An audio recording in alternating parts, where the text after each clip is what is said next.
We are live, it looks Sick. like. Dan, you can't say that about. Okay, good. There's Not gonna be a safe for bit stream. more lag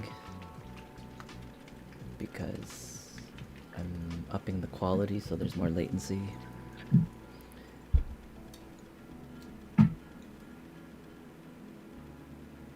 We'll talk about your knee problems and putting things up your thing later, Dan. Oh, God.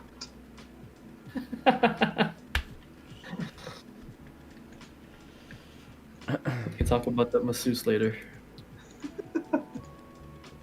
Hey. Is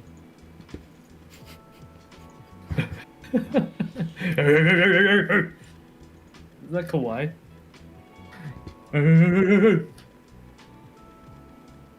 I don't even know. Is it? When he was trying to get people's attention when he was on the mic. He just sounds like a father.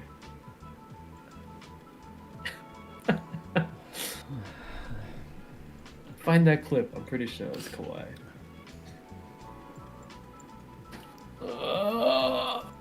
At least it's not like -20 today. That was nice.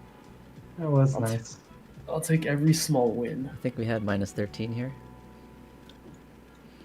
I think we were -16. The wind did not help that. We're -16 plus wind chill, probably down to -25. So that was nice. But we hit our goal. Holy crap. We did. Oh yeah. You want to start with that? DayDay didn't run, did he? No. All right, can- let's. It was the four of us. And now I let's just think finish it. it's Us three screen. and Tyler. Here we go. All right, guys, welcome to BrackCast number 4. We've got Dan and Warren so far. DayDay, as usual, will join a little bit later. What's he up to? I think it's just too Usually early for always him. comes Maybe later, dinner, I think. whatever. Yeah. It's just early. Warren's tuning in, or joining us from Lloydminster, Alberta. West side. Dan's here in TOS. Toronto. I'm in Toronto. DayDay's over in Seattle. That's why West side. he joins us a little bit later. Last week we upped our goal for running as a team. Oh, I'm sorry. I still have music playing. My bad. Let's turn that off. What do you think? You think we should keep And welcome back to episode 4. Should we keep some ambient music in the background? Oh, I don't know.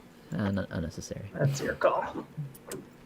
I have some for me, but that's just me. So yeah, we had a 20K goal for the first week and crushed it as a team. Too easy. So then we took our total from the first week and added 10% for this week's team goal, which was 70 something kilometers instead of 20. 75 clicks as a team among 9 people. Did we hit it, Dan? Easy. We did. Let me 82. pull this up real quick. Oh, okay. It was Nice. we got it, no problem. What was it? 81, 82? Yeah, you and Warren Tyler were like, went hard. You guys went hard. 87. 87. I didn't even put it in my last 3. Yeah, I added one because I did some later today. Nice. I've earned this bubble tea. Hell yeah. But I was thinking because only less than 50% participated this week, so 4 out of 9, we shouldn't up the goal next week. All right. I don't think we've earned the right to push our goal any higher. Because of yeah, I agree. Participation should. I think we need majority participation, and then we can change the goal. Participate. I would agree. Same. Cake. Same thing next week. So same thing. 75. Shouldn't be a Yep. problem. Sounds good to me. I mean, things will change if we hit Monday night and we realize we're not even 50%. Well, my run usually comes in late, like earlier in next week than I usually don't start. Did you till- just beast out 10 kilometers, or did you do like 2 5 clicks? I did just yesterday. I did 10. That's pretty beast, bro. I felt Mhm. well, I knew I wasn't gonna go more than once, so it's like And I don't know my distances. I just kind of like turn around and keep adding if I feel like I wanted to hit 10, so I went over by accident. But yeah, when I hit 9, I was like, oh, time to turn towards home. I Okay. think just before you put in your 10, I put in my 15. Nice. Oh wow, 45.49. So you went up. Oh man, that's way more than 10%. Yeah, it went up a lot. Tyler's way I more than went 10%. up by like the 1%, so mine was pretty accurate to the increase from the week before. Told you, man. I'm carrying this team. I want to push this team. I do it for the team, son. All right, 45 is beastly. that's crazy. So Is that 4 Yeah, days? that's 3 done. days? 4 days? 5 days? Or do you run every day? I run every day. Oh, yours was like every day, I don't do twice in the last couple days, I think.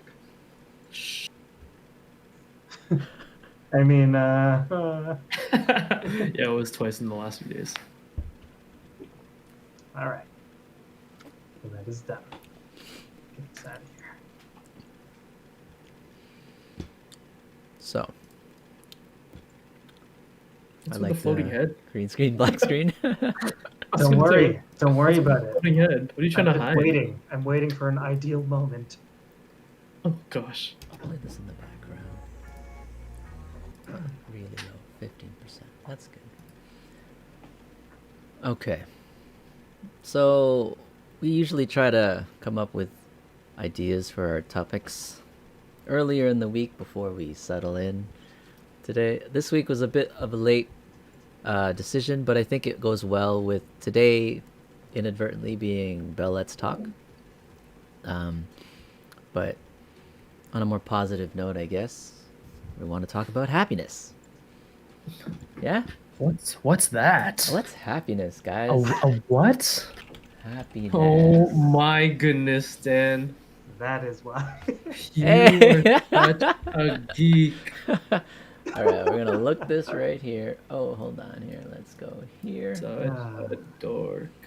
and full screen this, so it's nice and. All right. And Google. The term happiness is used in the context of mental or emotional states, including positive or pleasant emotions ranging from contentment to intense joy. It is also used in the context of life satisfaction, subjective well-being, eudaimonia, flourishing, and well-being.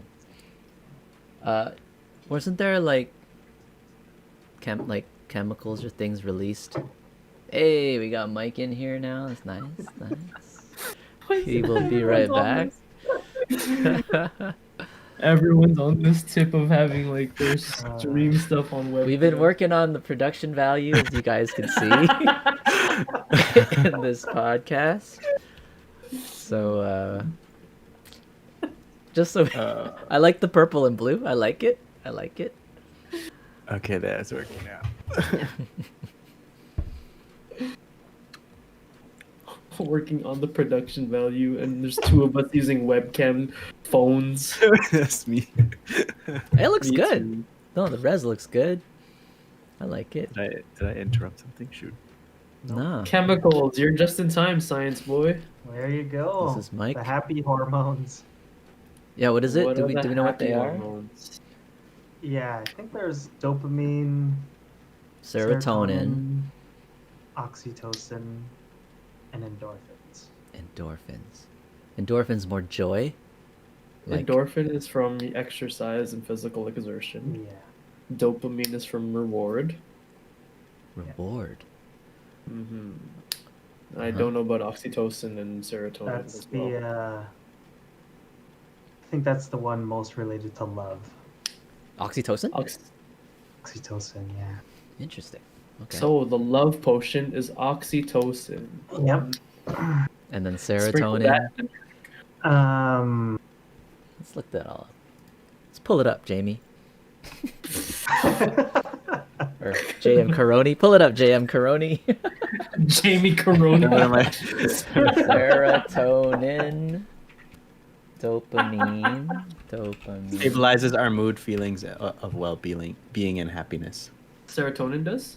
Yeah. Oh yeah, Oxytocin. I see here. Regulates your mood, Mood. as well as your sleep, appetite, digestion, learning ability, and memory. Okay, let's. Serotonin's the all around. So we have serotonin, dopamine, oxytocin. What was the other one? Endorphins. Endorphin. Okay. Let's show the screen here. Chemicals produced by the body to relieve stress and pain. Which one's that one? Endorphin. It's Endorphins. it's an opioid. Oxytocin is a peptide hormone normally produced in the hypothalamus, released by the posterior. Okay, plays a role in Science. social bonding, reproduction, childbirth, and the period of childbirth. Oh, so it's more like family kind of love, not love like love, like emotion love. I think it could be like for both. Yeah, that bonding. I think that's what it is. So family bonding is obviously a big one. Okay. And I thought I read somewhere it could be like physical affection too, but Dopamine is a neurotransmitter. Signals from the body to the brain, controlling movements a person makes as well as their emotional responses. What's that? Dopamine? Yeah, the right balance of dopamine is vital for both physical and mental well-being. Interesting. Dang, it'd be easier if Paul were here. He knows all this stuff. And serotonin call the doctor. helps with sleeping, eating, and digestion, stabilizes mood, feelings, well-being, and happiness. Yeah, that's the regulator.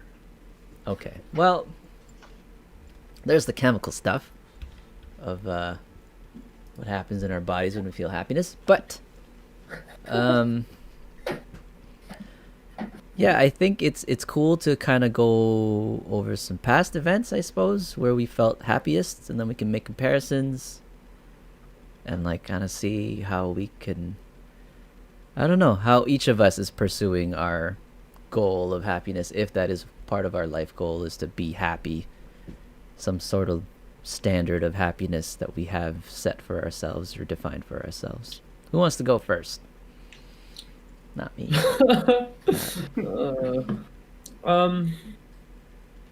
So pursuit to happiness. Sorry, guys. Someone in the happened? chat just said oxytocin is the thing that releases when they place your naked newborn on your skin. Like the mom touching thing. Oh, that's pretty cool. I do hear about that. But sometimes, from what I've heard, in childbirth, when you have a traumatic childbirth, like if it's like lots of pain, it's a very troublesome labor, that part doesn't happen. Like some mothers don't want that because they're so traumatized from the experience, and so that might have like, it might take more time to develop that bond between them, the mother and child, if they have a traumatic birth. So is oxytocin something only in women? That was Nina, guys. That was Nina. Yeah, she would say that. She says lol hi. Hers was all good with Luna. Hopefully. Yeah. Yeah, sure. Yeah. Thanks for chiming in, Nina. Thank you. So what Nina told me about her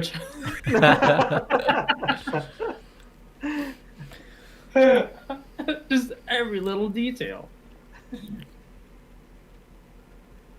Who was gonna say something again about?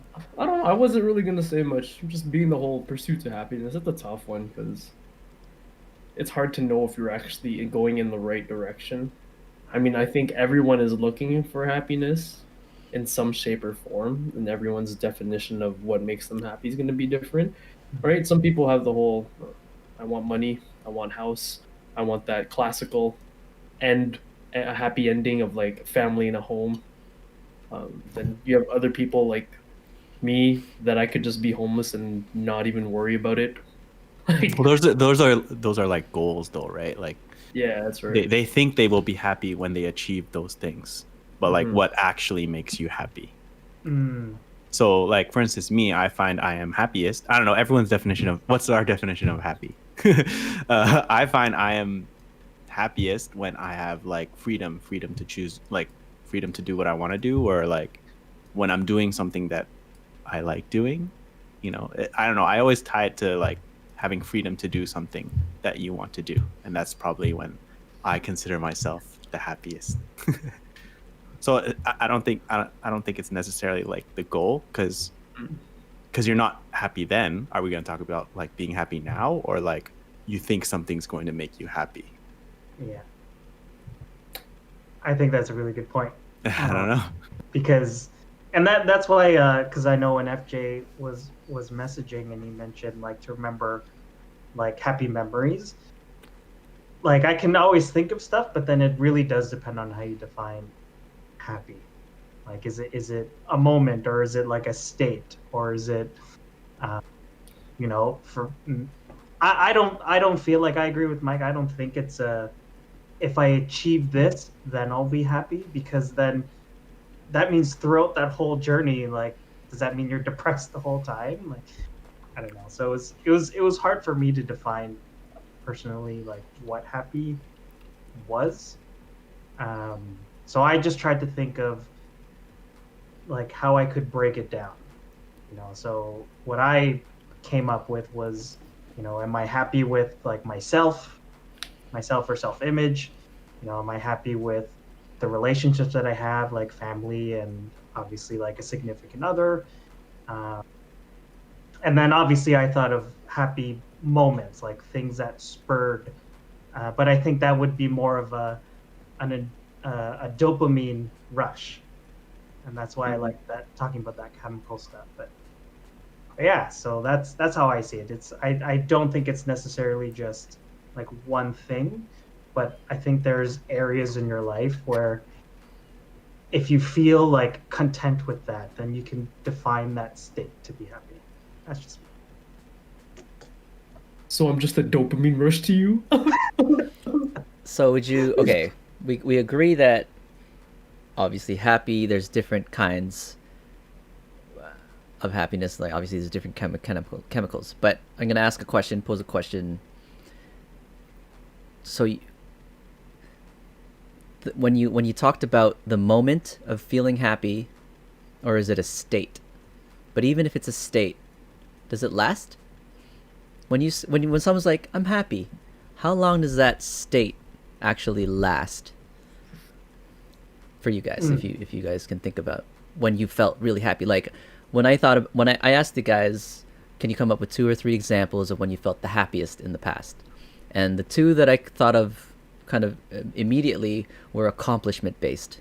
Like when you find out a result of something that maybe you weren't even prepared for, you were surprised about, but then you're like, wow, I did it. And then you get this rush. I guess that's the dopamine thing of like accomplishment, but it doesn't necessarily last.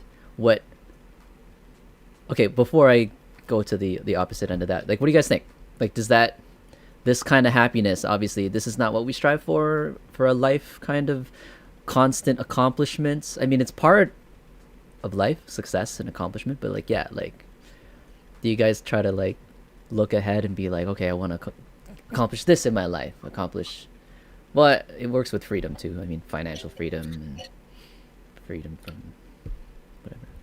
But go ahead. Come to think of it, I feel like I haven't really been aiming for happiness.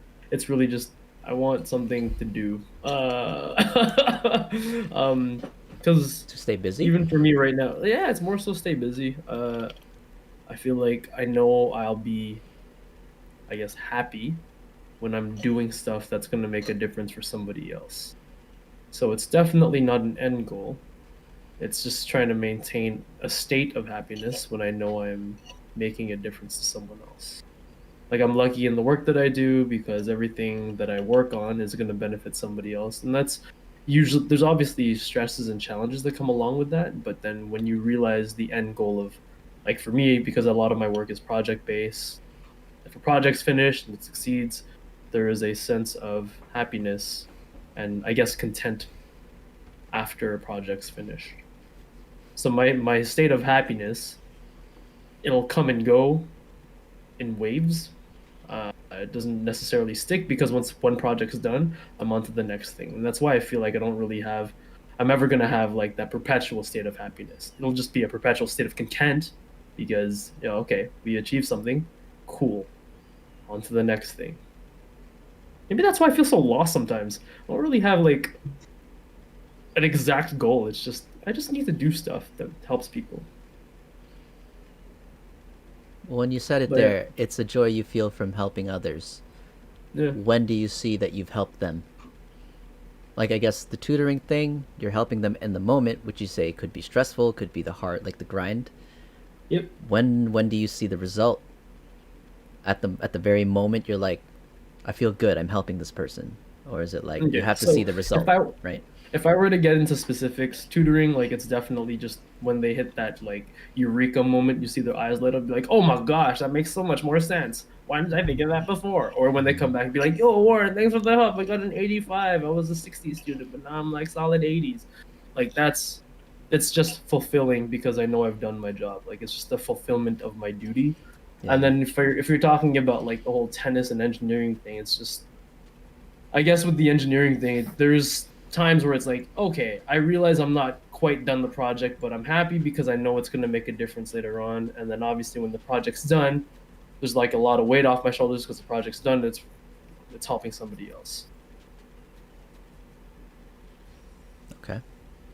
Whether that's a moment in time or a state, that's hard to measure, but there is definitely a feeling of content when that's through. Yeah, I could agree with that. I definitely think there's both. I wouldn't feel that it's one or the other. Like that whole state of mind type thing is nice because it's something that you can. I guess that would be the one that's more lasting, whereas like the moments, there's nothing wrong with feeling accomplishment. Like that's a great thing. You worked hard towards your goal and you get it and you get that dopamine rush. I just think those are the ones that won't necessarily last very long. But I think I definitely see it as both. For example, like a state would be, when I'm on like vacation with, when we went to DR or when I was, doing like a family reunion, like during that whole time, it's just, the environment, the family, everything is just, it's a great feeling. You don't have to be doing anything specific. It's just a great feeling to be there. To be able to enjoy the Yeah. duration of time. Yeah, and you don't have to like you're stress free because you're out of your everyday element. And I think that's a state. There's probably things while you're there on vacation or whatever that give you those feel good moments as well, but I think that would be a difference kind of, in my opinion, like a state of mind type thing.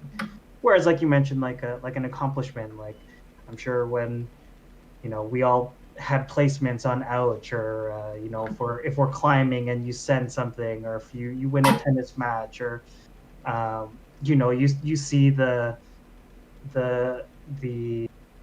reactions when after you would give like your wedding photos and projects, and you see like that happiness. I think that's a great dopamine hit, but it wouldn't be something that's lasting. It'd be something that's a momentous kind of thing. Mm-hmm.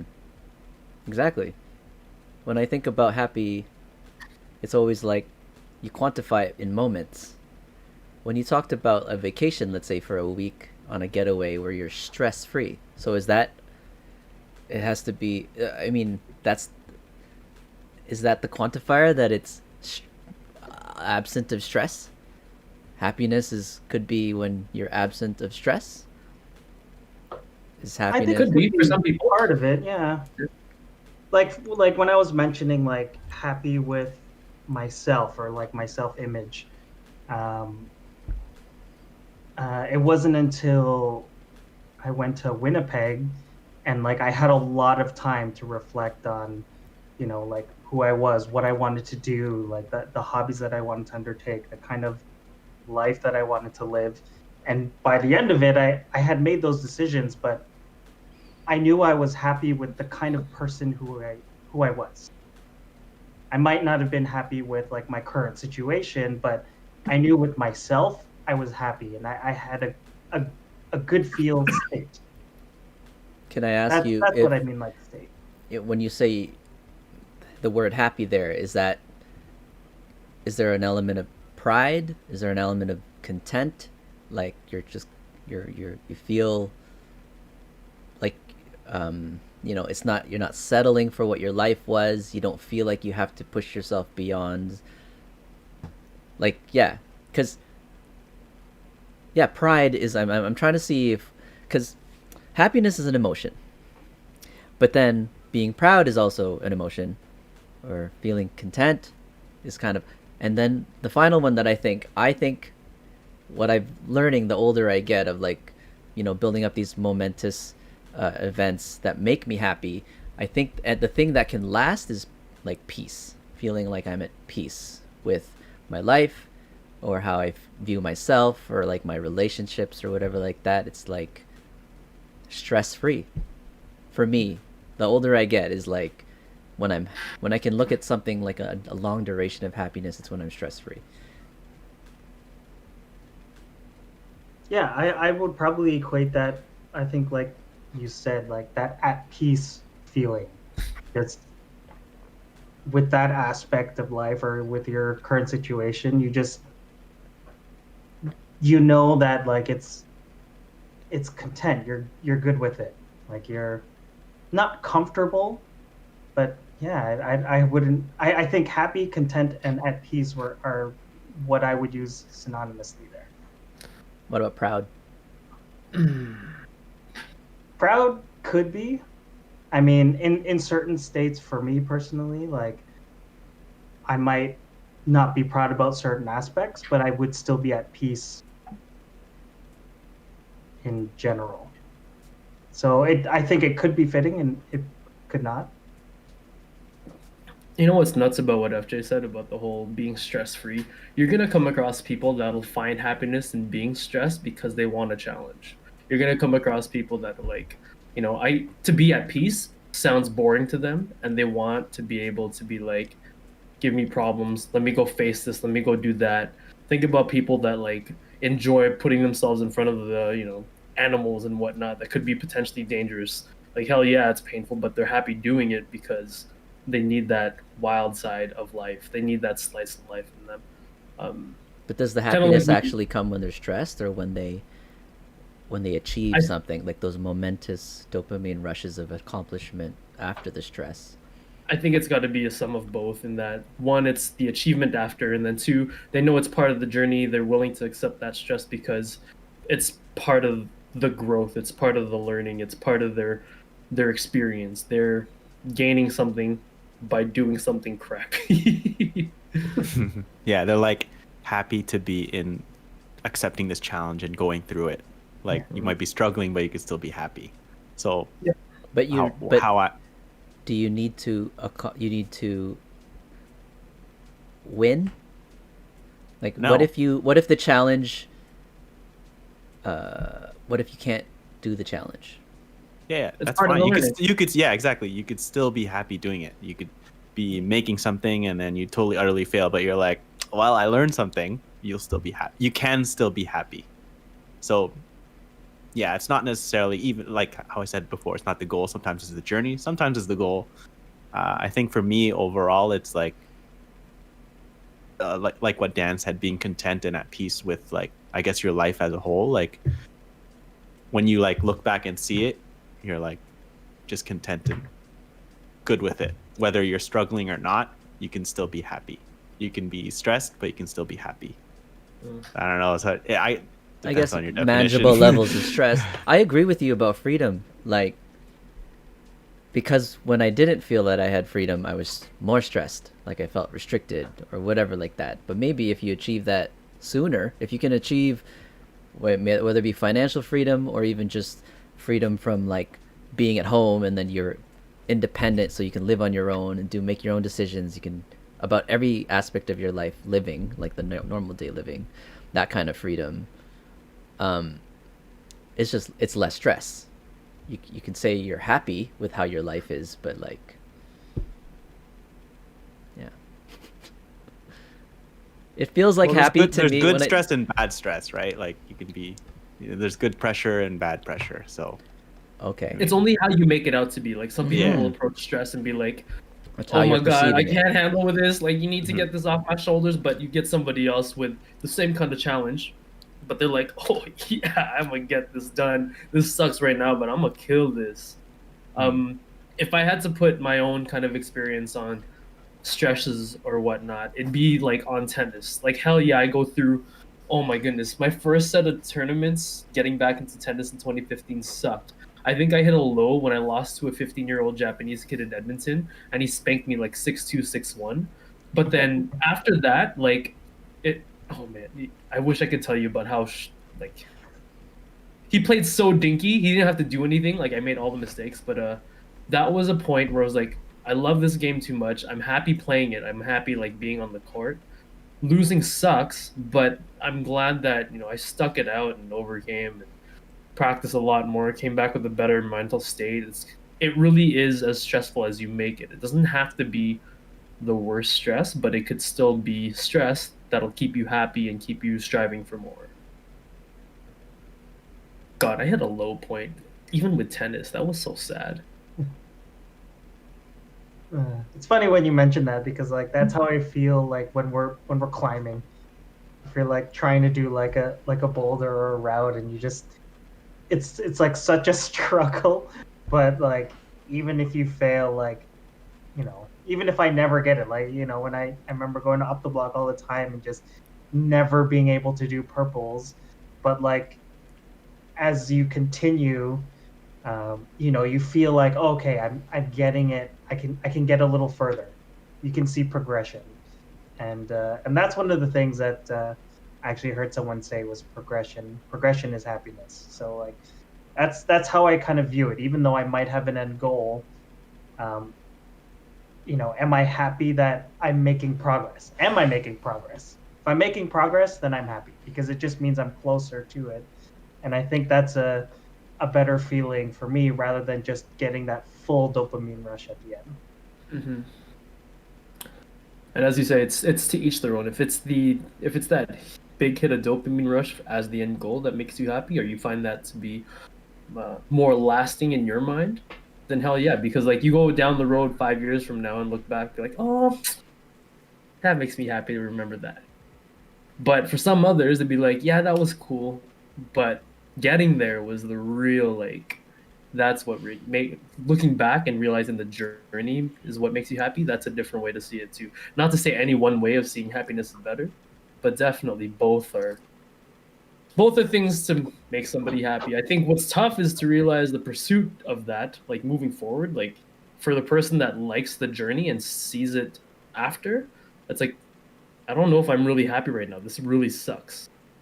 But it's not until you finish or until you complete that challenge and overcome that it's like, oh yeah, that's why I went through all this crap.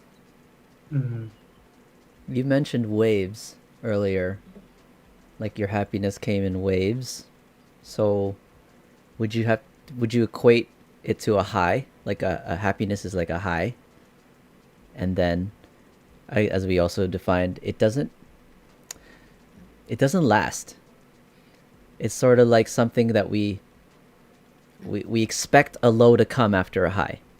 We don't expect things to be stagnant high all the time unless you're constantly on the, unless you're addicted to something and you keep injecting yourself with something. That's how you can feel it, perhaps like chemically. But like when we think about going through a year or a month or a week, even just on a work week, how is your week? Oh, ups and downs. Or how are you feeling? Some ups and downs.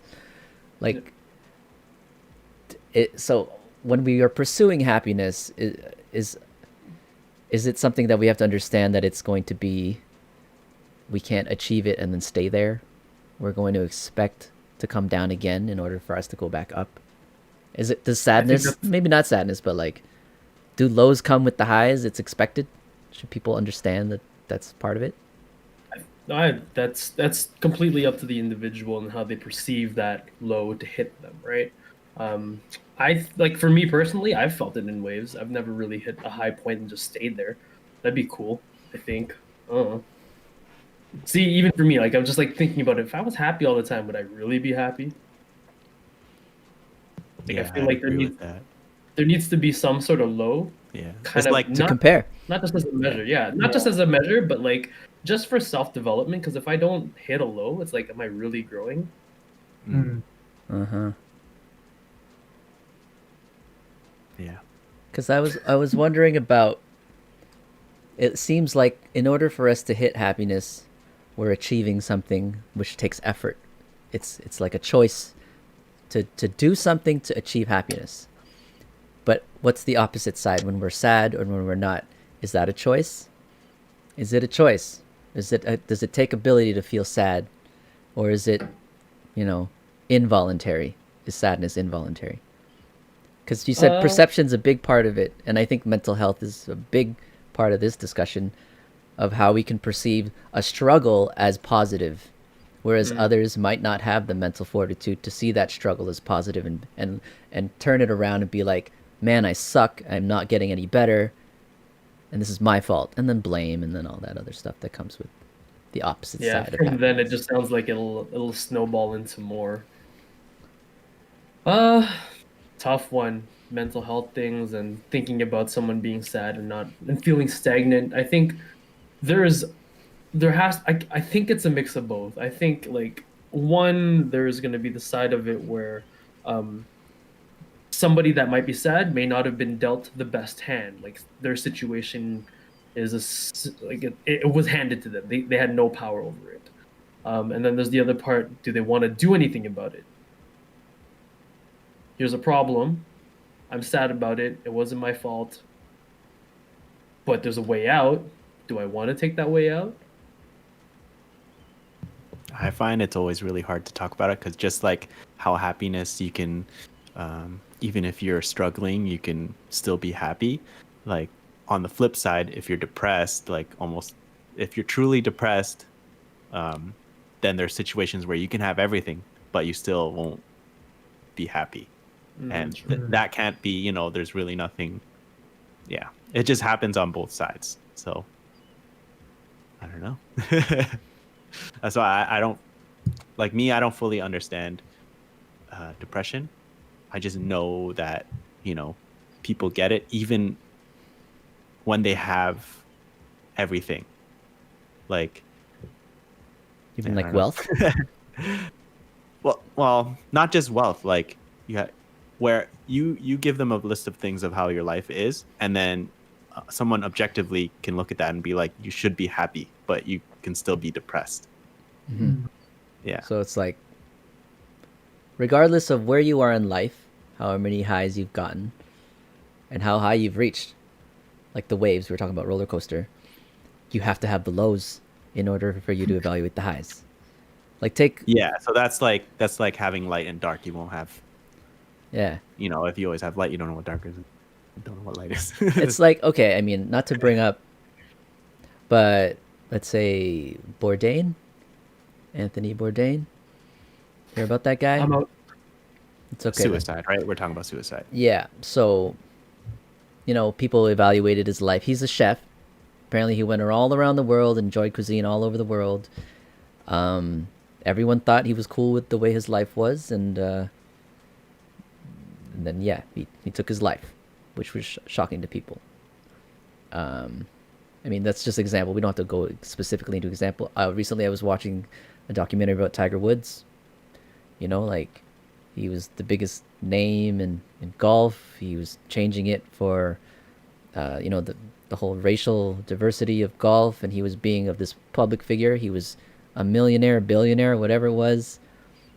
He had a beautiful wife, kids, family, but it was still, somehow he still managed to make some choices that would make him, if you evaluate the choices he's made, you would think he wasn't happy. You know what I'm saying? I don't want to say specifically what he did. You guys know what he did, right? With all the yeah. So that when you look at the credentials on paper, his wealth, his family, his, like everything that he had, the power that he had, the image that he had, he was still unhappy. And I guess it's again, mental fortitude. Was that a choice? Like, can you? I like to think that every feeling that we have, we don't have a choice of what we feel, but we have a choice of like how we can act, perceive it for one, and then act on it to respond. Okay, and like I didn't know this either right from the start. Like it took some therapy to learn that stuff. But in the past, I always felt victim to my emotions, where it's like whatever I felt I couldn't control, and therefore my reactions to that also lacked control, lacked choice. It's whatever I was programmed to feel, or how I was raised, or it could be my genes or whatever like that. Like, but then I feel like I'm happier when I feel like I can make my own choices, and I think that comes back down to freedom too, being able to make my own choices because I'm free to. I don't feel the pressure of some external thing, whether it be parents, whether it be debt, or just loneliness too. Like I get it when searching for a partner, that kind of happiness, love. If you want a family, or you want someone special in your life, might not be finding it, not be finding opportunities to find it, but then you choose, okay, you know what? That's not going to define how I feel about my happiness right now, the high or low. I have friends. I have other things I enjoy doing. I like challenging myself, creation, artistic things, and whatever, and that makes me happy. But again, it's never a feeling that I can maintain happiness. It's like it has to this for me to come back. You know what I mean? I think for me, I hit a super I hit a really dark low at the end of what was it, 2012 or 2013? It was after Mike and Kyle left Lloyd, and I ended up staying. I was still working at a certain company, and when I quit, it was the deepest grossest feeling in my stomach. I put in my resignation thinking I'm gonna move to Edmonton and get a job there, and then oh man, have you ever felt so sad and so depressed and stressed that you had to puke? That was what I had. I've never had that before. I didn't realize how much stress had an effect on the body. So then I ended up leaving that company, or they ended up moving me to Edmonton because they knew I wanted to go to Edmonton, which was good. A new environment. I'm like, okay, great. New workplace, new environment, new people, new friends. It was good for a while. And then it turned into, oh crap, I got robbed out of my car. Oh crap, I got robbed out of my car again. And I just got robbed 3 times out of my vehicle, and that hit another low. I think what got me out of that was another change in environment. So I came back to Lloyd, and then it was a whole new scene for me, just understanding there is more to life than the job you're in. I think I learned that it was the lesson of you don't live for work, you work to live. And then I found work-life balance. And then after that, it turned to the fitness tip. And then I'm like, oh my goodness, we're getting that endorphin hit, that dopamine hit on everything. It started turning around once there was a whole lot of understanding of what healthy stress is and what bad stress is. And then also on top of, it is what you make it to be. The whole getting robbed thing, that's out of my power. I can't cry over anything like that. It's not something I need to. It does suck, but it's all dependent on how I took it. And at the time, I wasn't taking it very well. I'm like, I need to get the fuck out. And this place sucks. Edmonton sucks. I made the wrong choices. That was a really big low. And I think I was doing a whole lot of ukulele stuff because that felt good. But yeah, that lesson of the work to live versus live to work. Oh my goodness. So would you say that there was just a perspective change then, or? Yeah, no, it was all for me, it turned into just changing the way I saw things and understanding, okay, there's a bad thing that happened. Is it in my power to fix or not?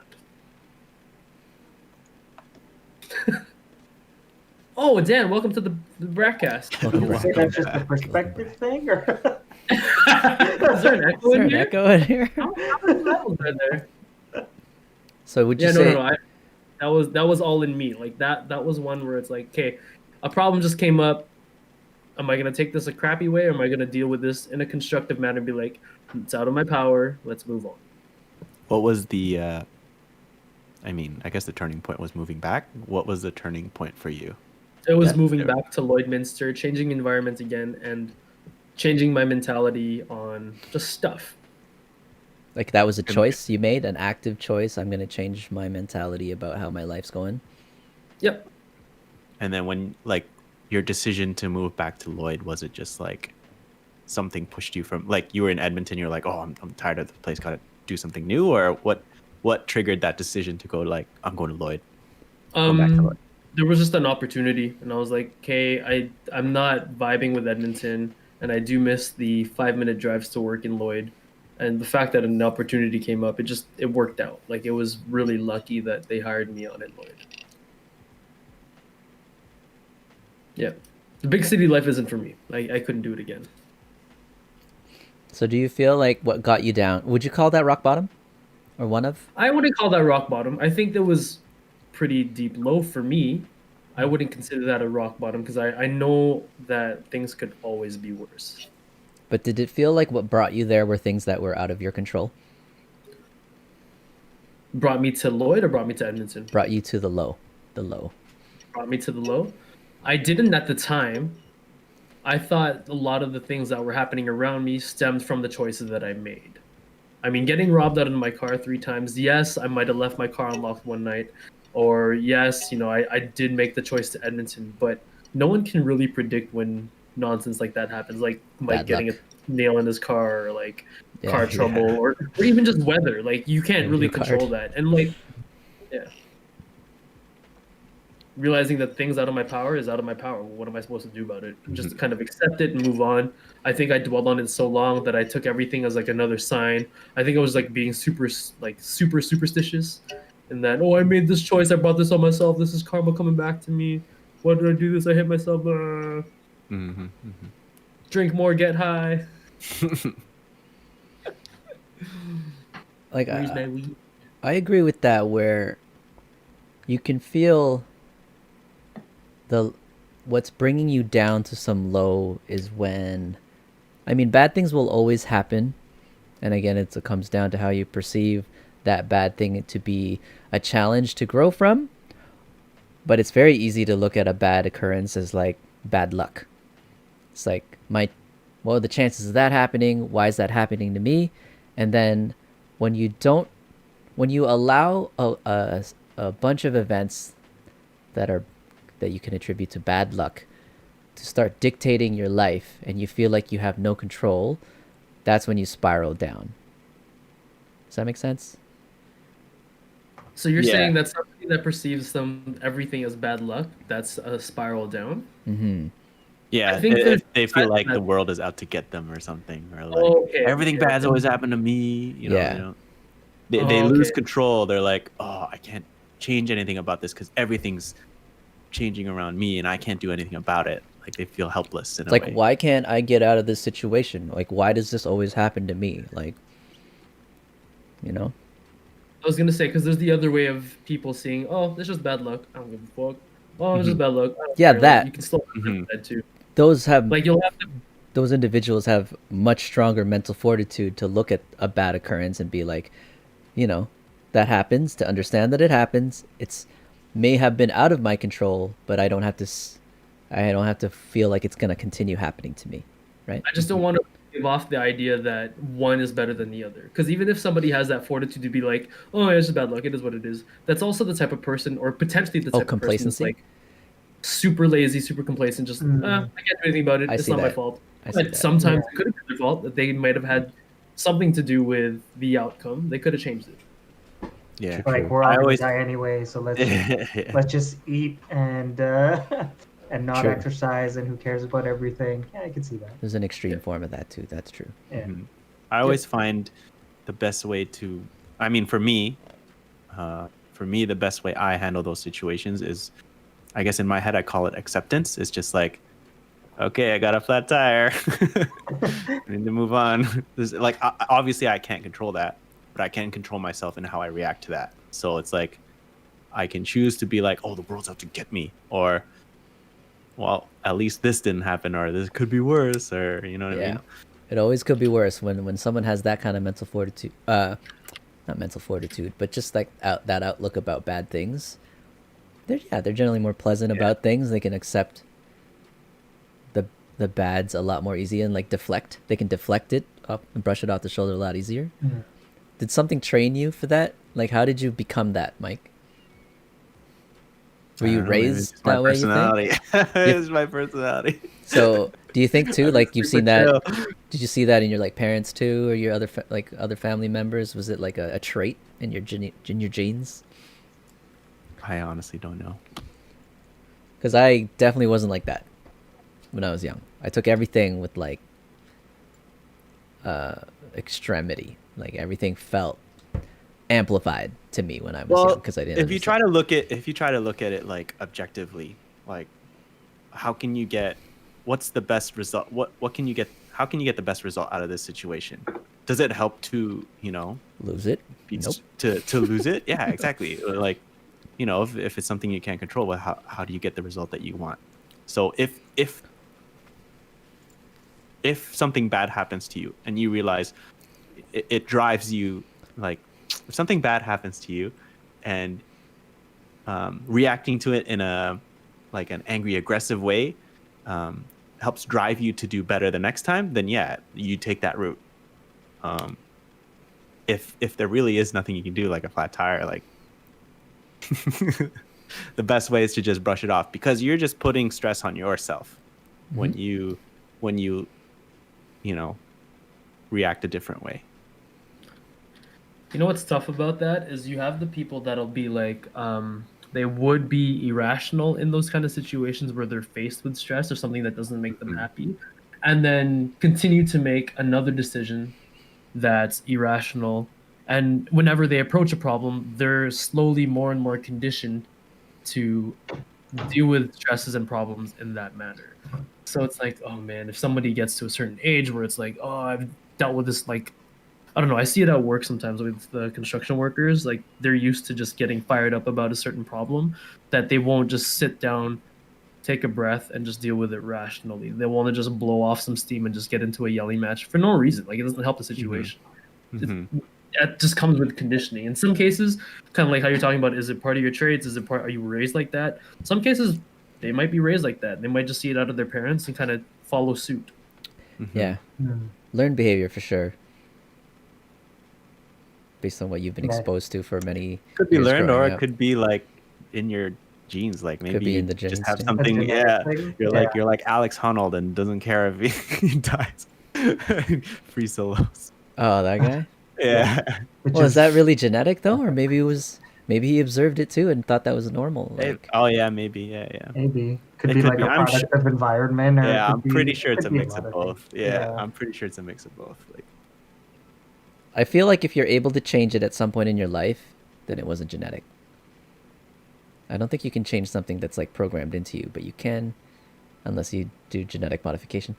But if if let's say you've lived your life growing up a certain way, then you reach some certain rock bottom or whatever, and a life-changing experience, epiphany, changes the way you look at life and the way you live your life and the choices that you make. That means that what you learned before that dictated your behavior was likely learned.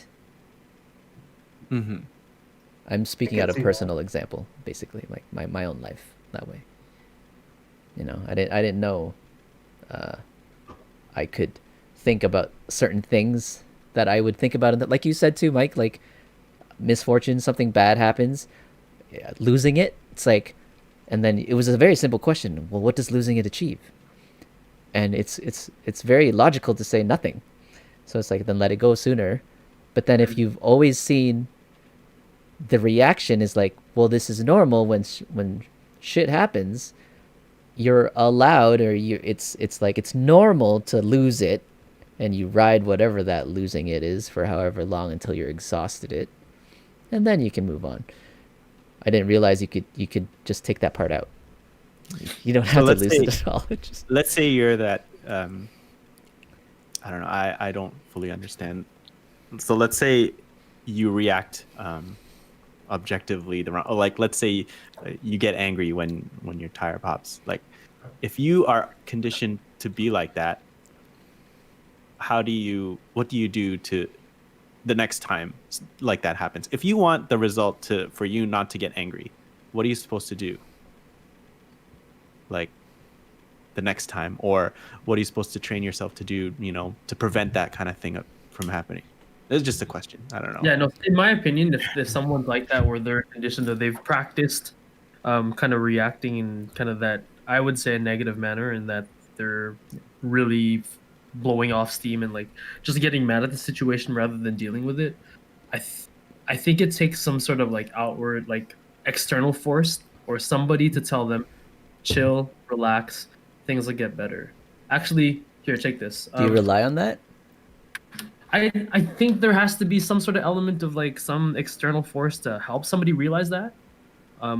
It's hard. I'd imagine it'd be hard for an individual to just tell them, unless they just hit an epiphany and be like, "Oh, I don't have to be mad. I could just fix the tire." Mhm. I would think that's pretty hard for somebody to just come around to do when they're so conditioned to get mad at situations like that. Well, take a simpler example: road rage. Hmm. So it wasn't chance accepting like, oh, this could have happened and it could have been worse. You experienced something on the road shouldn't happen, but you were the victim to it. Some people want to react and take part in the conflict, where others can brush it off. Mhm. And that could be looked at as a challenge, like a challenge to be like, okay, how much do you want to correct the other person's behavior? Or is it really just the realization, okay, well, that person's decision screwed me up, nothing I can do about it, let's let it go and whatever. But I mean, that's a level of calmness. I don't know if that's even a healthy level of calmness there. I think even that could be a perspective thing. I'm not going to say that there isn't stupid drivers out there, because there always are, but I mean, what if, like, you never know. And I think what helps me is giving people the benefit of the doubt. I could definitely be wrong for sure, but I think with that in mind, like, what if that person's rushing for an emergency because like there's some serious thing and they just cut you off, but I only see the cutoff part. Give them the benefit of the doubt. I'm probably wrong, they're just probably being jerks, but Yeah. I think with that perspective in mind, like, what if I was an emergency and I was super careless with driving? Like, that could be me. And I think with that mindset, it helps me, tone it down or calm myself down.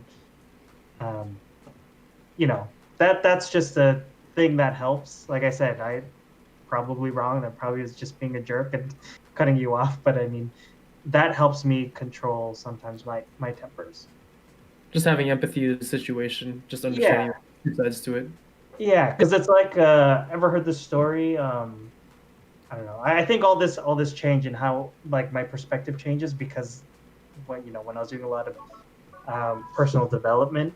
But there was a story about some guy who was on a train, and he has like 3 super rowdy kids, and like he's just not doing anything, but the kids are just like, they're misbehaving, they're causing ruckus, and the lady across from him is like, sir, like, are you gonna deal with your kids? And he's like, well, sorry, I just got news that my wife died and I don't know how to tell them.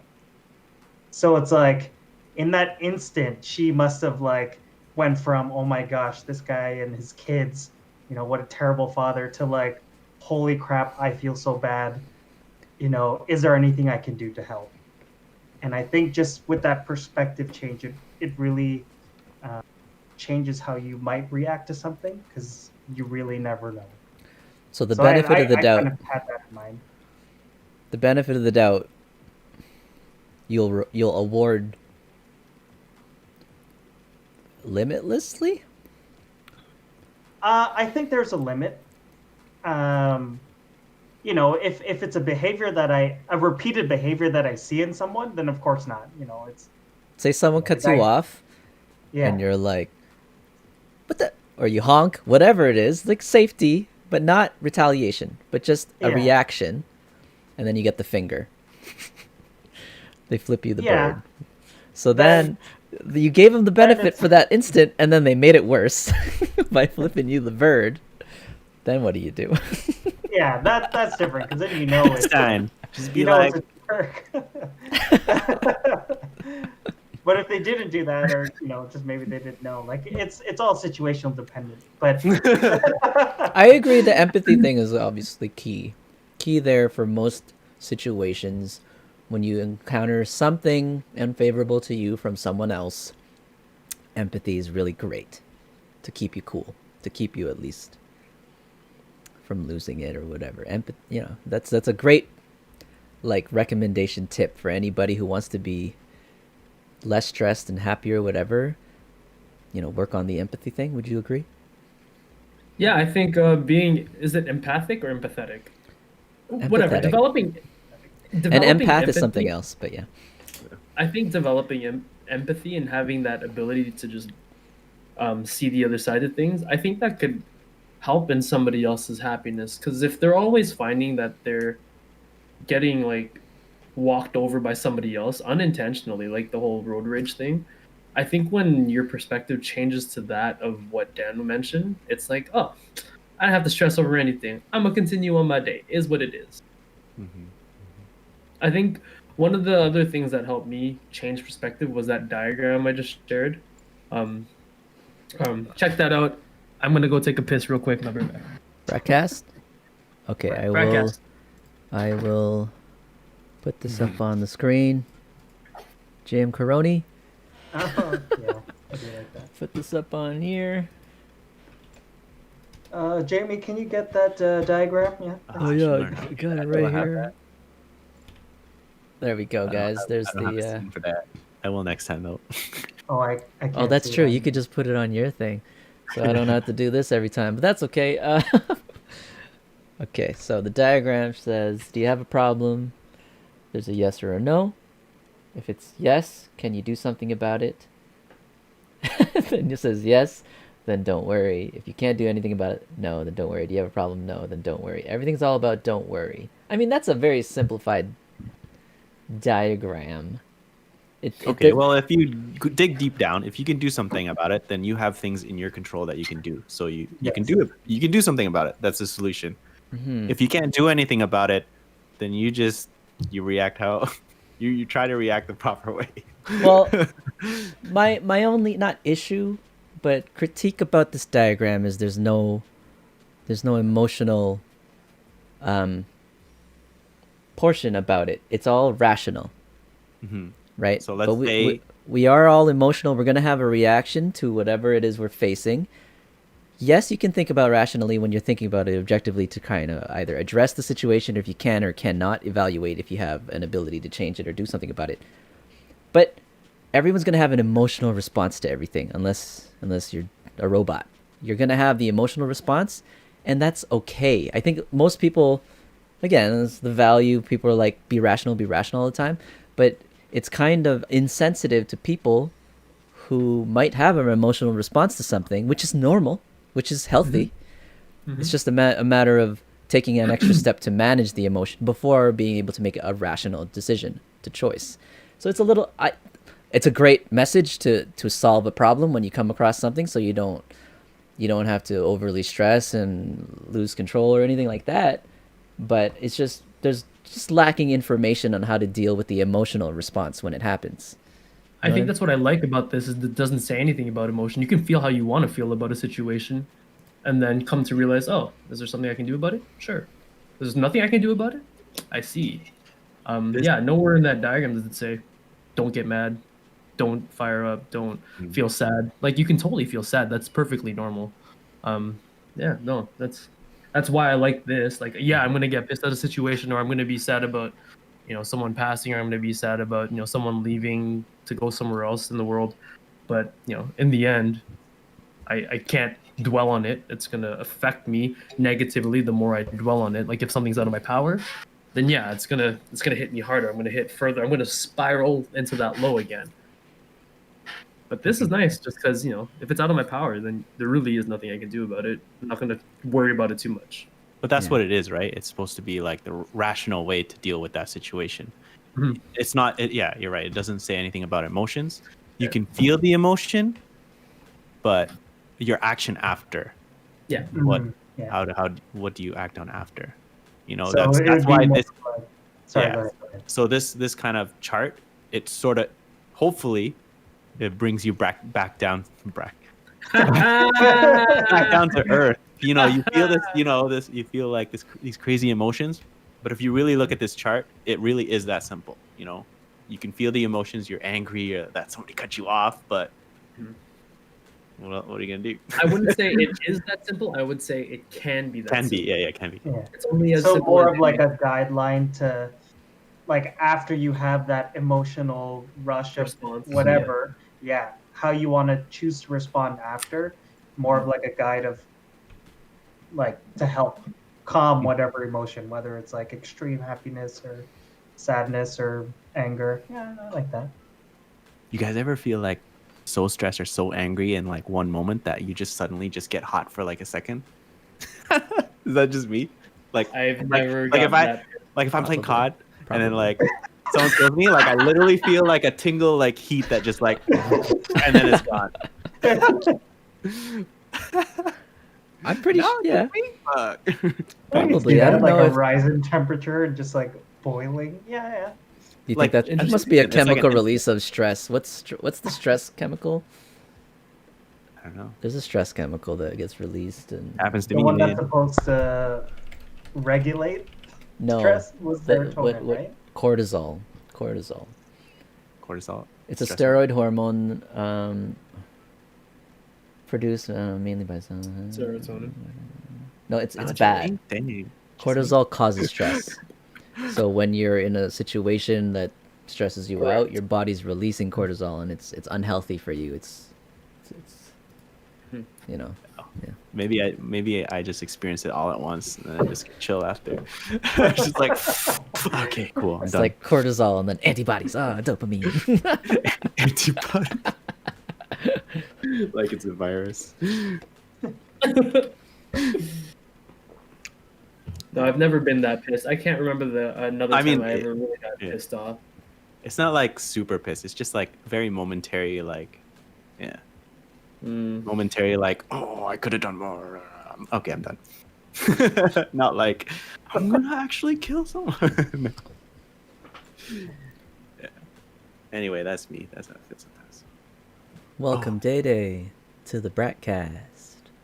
We're gonna see his fancy new setup. We'll see. Yeah, there was actually when you said cortisol, it reminded me of a video of Simon Sinek, and he was talking about all the chemicals and oh man, I'll have to link that, but Simon Sinek says. Maybe. I'm just kidding. I'm playing on Simon Says. No, that's like there's some videos that actually says that. Oh my goodness. So I'll have to get back to you on that one. Actually, I was actually curious, FJ, when you asked the question originally back to like what were those moments? Like if you could pick a couple, were you able to immediately come to like a couple? 2, and they were accomplishment based. Oh yeah? Yeah. What What were they? if you want to share, maybe we don't want to share. I mean, I would hope everyone has something to share, and I think, in my mind, I felt like it was either gonna be something to do, like vacation based. I thought of that one too. I thought of the Punta Cana in 2014, and I kind of thought of, well, there's a number of those, and any of the vacation ones because the 7 days stress free, it's pretty awesome. I'm opening up DayDay's stream here. How do I hide this one? There we go. Why Oh, can't you nice. use virtual camera like Blues that? and purples, guys. Yeah, The blues and free, purples. I free. dig it. I dig it. I can't use it because It's hooked to the droid cam. That's hooked to the anyway. Did you get a Nice, new nice mic? microphone. Different. That sounds so different. Is that your Yeti? Yeah. That's the Yeti. Yeah. Got Sounds it very up there. ASMR. Sound clear. I'm glad you guys noticed the difference right away. That's what I Yes. wanted. Well, one thing I noticed is you don't have this thing in front of your mouth. So. Yes. I was listening to it the whole time on the way Oh, home. dope. Okay, cool. If you, Do you want DayDay to? is also in the Northern Lights. What? Why are you in like Iceland or something? Or what is Oh, it? I don't know. I just picked whatever. It's got to be Nunavut. Oh, same. Green. Purple, blue. I don't know. Purple, blue. Green. Okay, so good thing you arrived. I guess. Do you guys have examples of at least one or two of like where you could think back, be like, that was probably one of the happiest moments of my life? Both times I left Canada. Both times you left Canada. It's a sign, yo. Gotta leave Canada. So wait, like when you were leaving, when you arrived at the new place, like Both. realization that you're gonna leave, so it wasn't momentous. This is like a duration of happiness, like, yeah, I'm Correct. leaving Canada. Hell yeah. Why? You were happy that you left.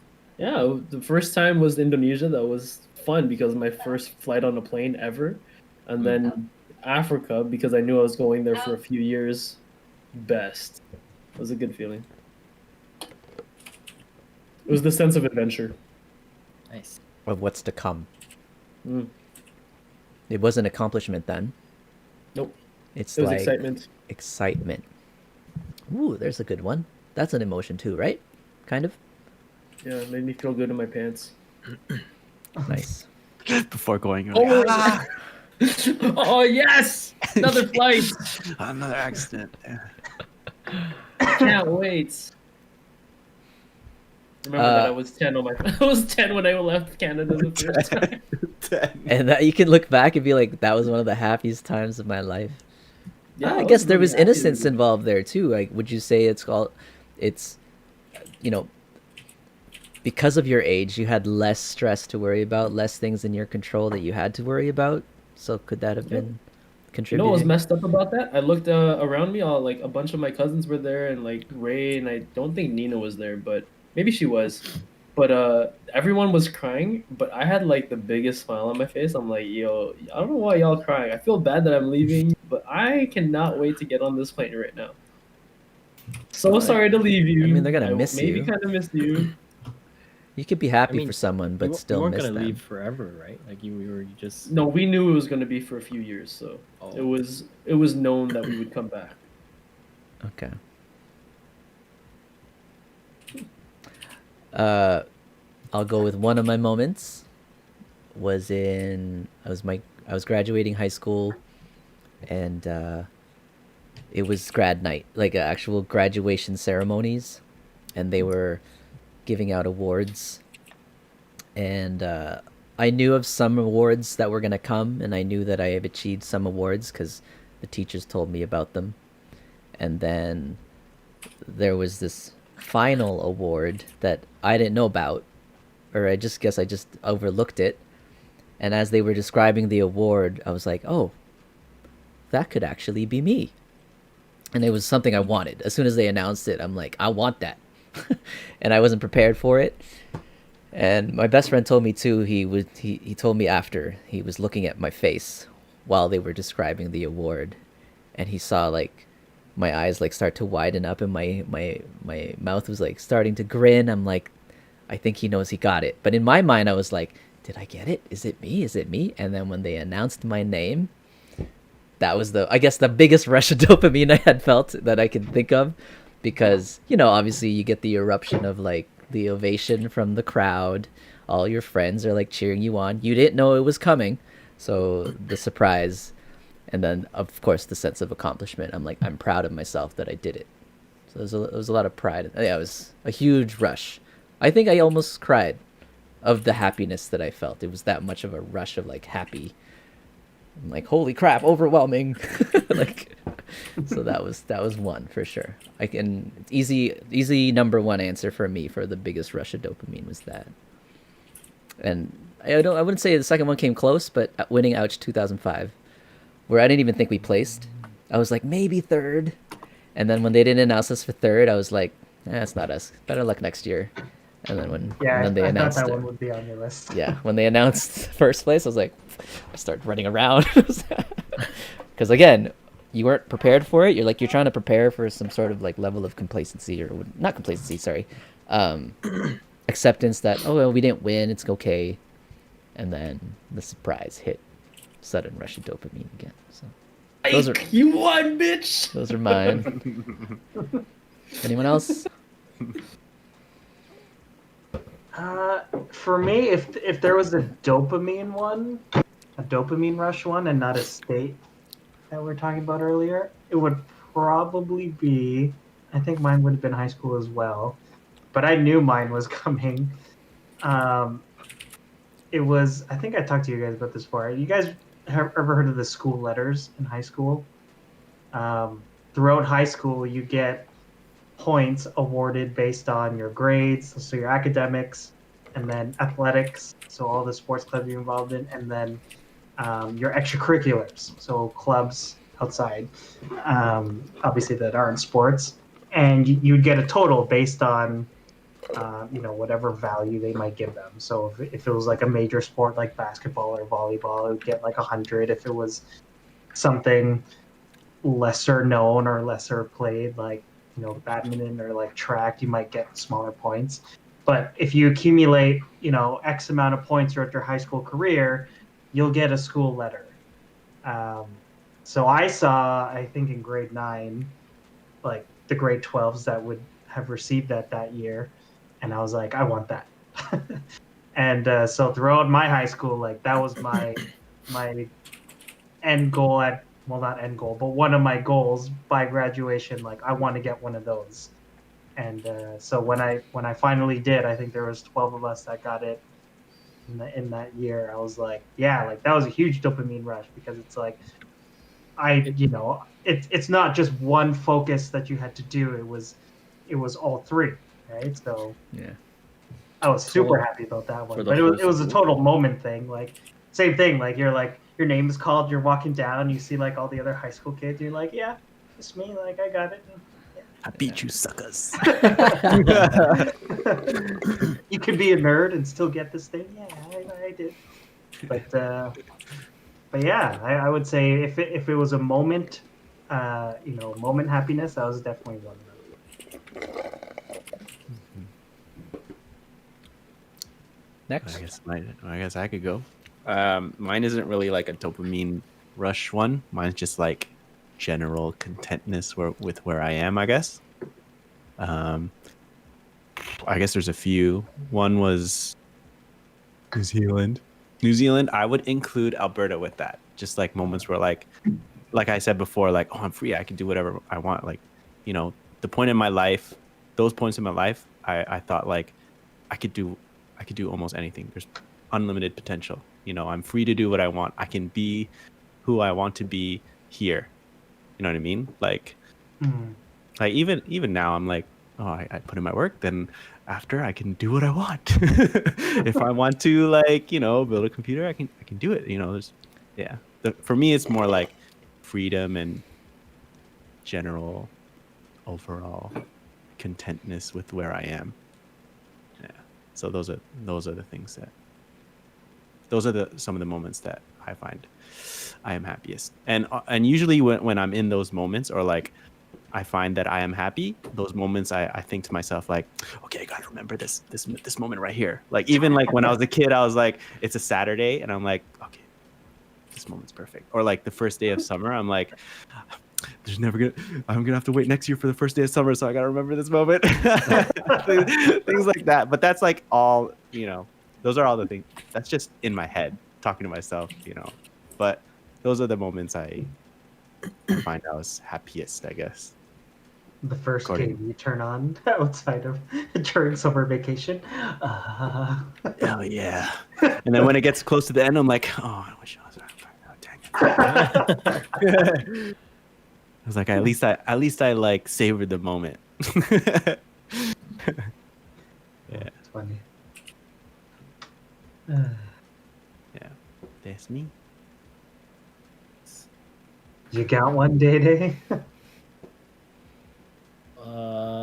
Jay's like, no, I'm a pretty unhappy dude. I don't think Well, I'm I've always happy. ever- What is this sadness? Like, I don't think I've ever been so happy that like it was like tears. I don't think I've ever experienced that. like overwhelming, exciting joy. Yeah, like I've been scared, but not happy Mhm. enough to like just have like tears coming down or whatever. I don't think I've ever felt that. But Doesn't have to be tears coming down. Yeah. Doesn't have to be that. Like they were talking about. I talked the about dopamine achievements, rush. like yeah. when Yeah.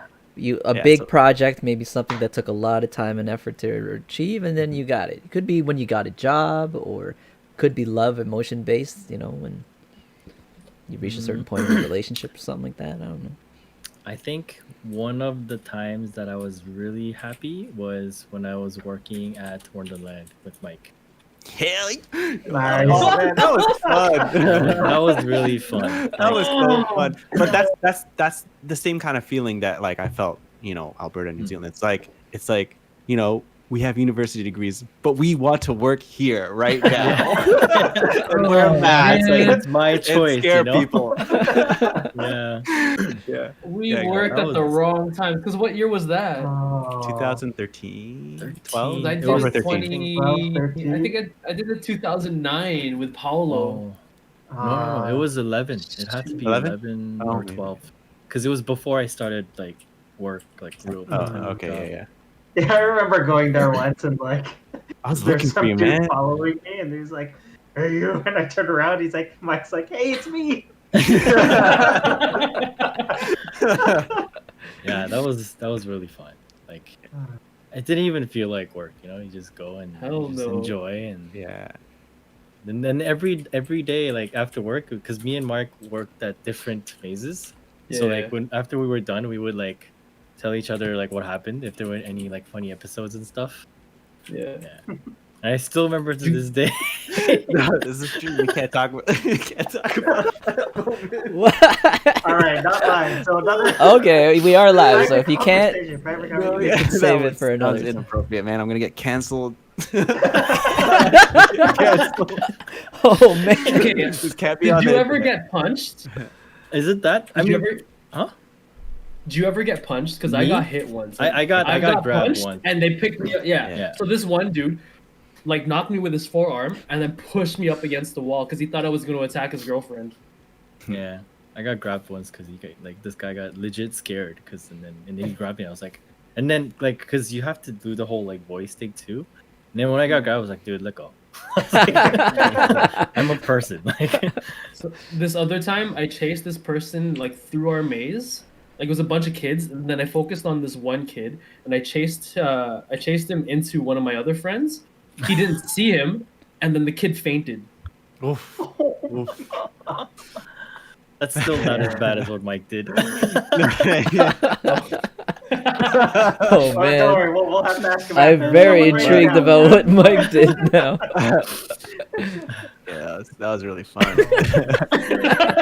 Yeah, really, Yeah, really, that was really really short. fun. It was like And a then month we or hit so. the body in the water. Yeah. Well, I got sexually assaulted. Some kids grabbed my butt, Oh, like they squeezed it, and I was like, I couldn't even find them because there's such a when they just line up and they just keep moving. I'm like, oh my god. Oh man, you felt that? Wow. What was a crazy when I'm trying to think about it now, DayDay, an endorphin and dopamine hit was after we finished the hospital in Japan. Oh yeah, for sure. When we for sure. finally got out of there. Oh my god. that was That was good feels. Oh man. felt Haunted like I hospital. aged like 2 years from that. and 'Cause then we imagine, hid like- the body in the water. Because you know how like the Wonderland one, you walk through and it's I don't know, like 5 minutes, but you're in like a Yeah. big line. This one is like took us what, like 25 minutes, half an hour to go through the whole thing, and we were running at parts. That was definitely an endorphin dopamine hit right after. That was And that, you know what? That's like that happy stress because you're enjoying that stress. Yeah, yeah. I mean, I would probably do it again, but like, but it's just But- way different. It's way yeah, different.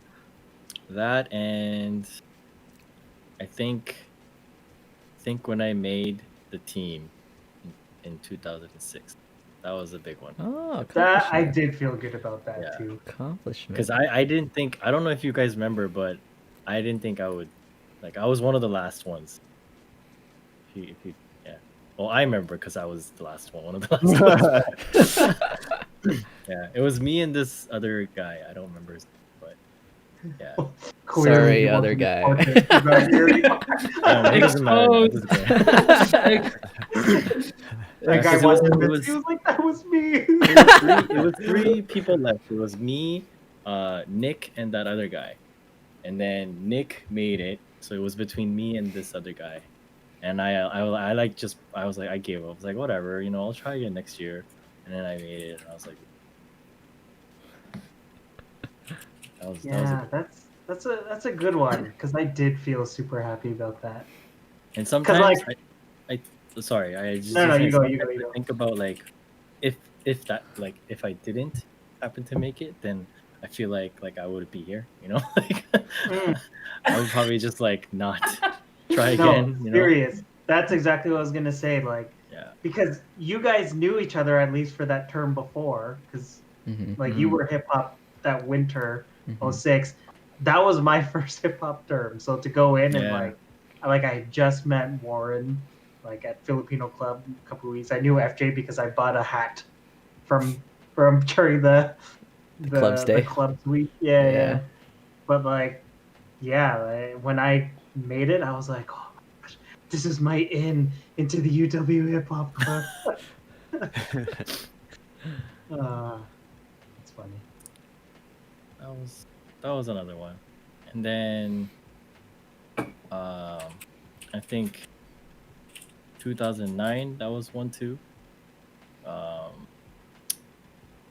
But it wasn't as like I think making the team in 2006 was way bigger. Not to say that '09 was like not, but like I don't know. To me, it was Was bigger. 09 our year? Yeah. When you that guys was- and split. and also I say that because I say it was a bit less because like Warren wasn't there when we went like after the thing, right? He had to leave, so it wasn't like I Oh. don't know. I wasn't there for the awards and stuff. I Yeah. performed, and I had to go check out my dad in the hospital. Oh yeah. Yeah. So it was like happy, but at the same time, kind of like not that Bittersweet. happy. Yeah, Yeah. yeah. And then when I guess graduated, because I really did think I was gonna graduate. And then, yeah. After that, I don't know. Like first job is like, nothing like as big as that kind of feeling, I guess. I think it's harder to hit those highs of like super happiness now that we're older. I think the expectations are higher, or it's sure. just we're so affected by social media and kind of what's going on around us. So we tend to compare people's level of happiness and then try to like place our own and see how what would make us happy compared to them. Is that really going to be a joyous moment? I think where people might find a lot of happiness is if they realize they don't have to compare to other people. They can find happiness in just whatever they've now, and that's really hard to do. That That's whole hard. mental, yeah, I was gonna say that whole mental fortitude. That takes another level of just like, that's all in the head. It's kind of like you have to train that at this point. Given our age, we're at that level of like, we just need to train ourselves to understand. It's not things can be worse, things could be better, but there's still a lot to feel blessed about.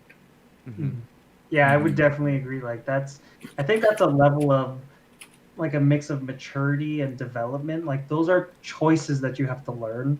Like I remember after graduating, I felt like the learning had stopped. You know what I mean? So it wasn't until like going into personal development and and seeing what I can do to improve myself, where you start to learn those conscious choices of development. So that's why, man, that's why I'm so scared for like kids, especially growing up now with social media and quarantine, and just those social development skills are really rough to just not have for a long period of time.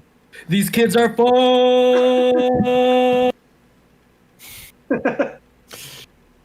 It's the opinion of Warren Aguinaldo and not the group as a whole. I said these kids are fun. Hyundo Fun. P. Hyundo P. These kids are fun. Tyler says Hyundo P. Does that mean anything? 100%. 100%. Oh, Hyundo P. Oh. I had no idea either. I was like, huh? Hyundo P. Is that My bad. someone's friend? My Oh, bad. that was the dude that went up against DayDay during the audition. Hyundo. Hyundo, last name P. Okay, I have a question for you guys, and thanks Warren for bringing it up into the age level thing, because when I think about the dopamine highs or like the achievements, when we're younger, it feels like the potential is unlimited. There's like the world, we can attain so much. It's just as long as we can achieve whatever we want, as long as we put our mind to it. So the potential of hitting all those highs is limitless.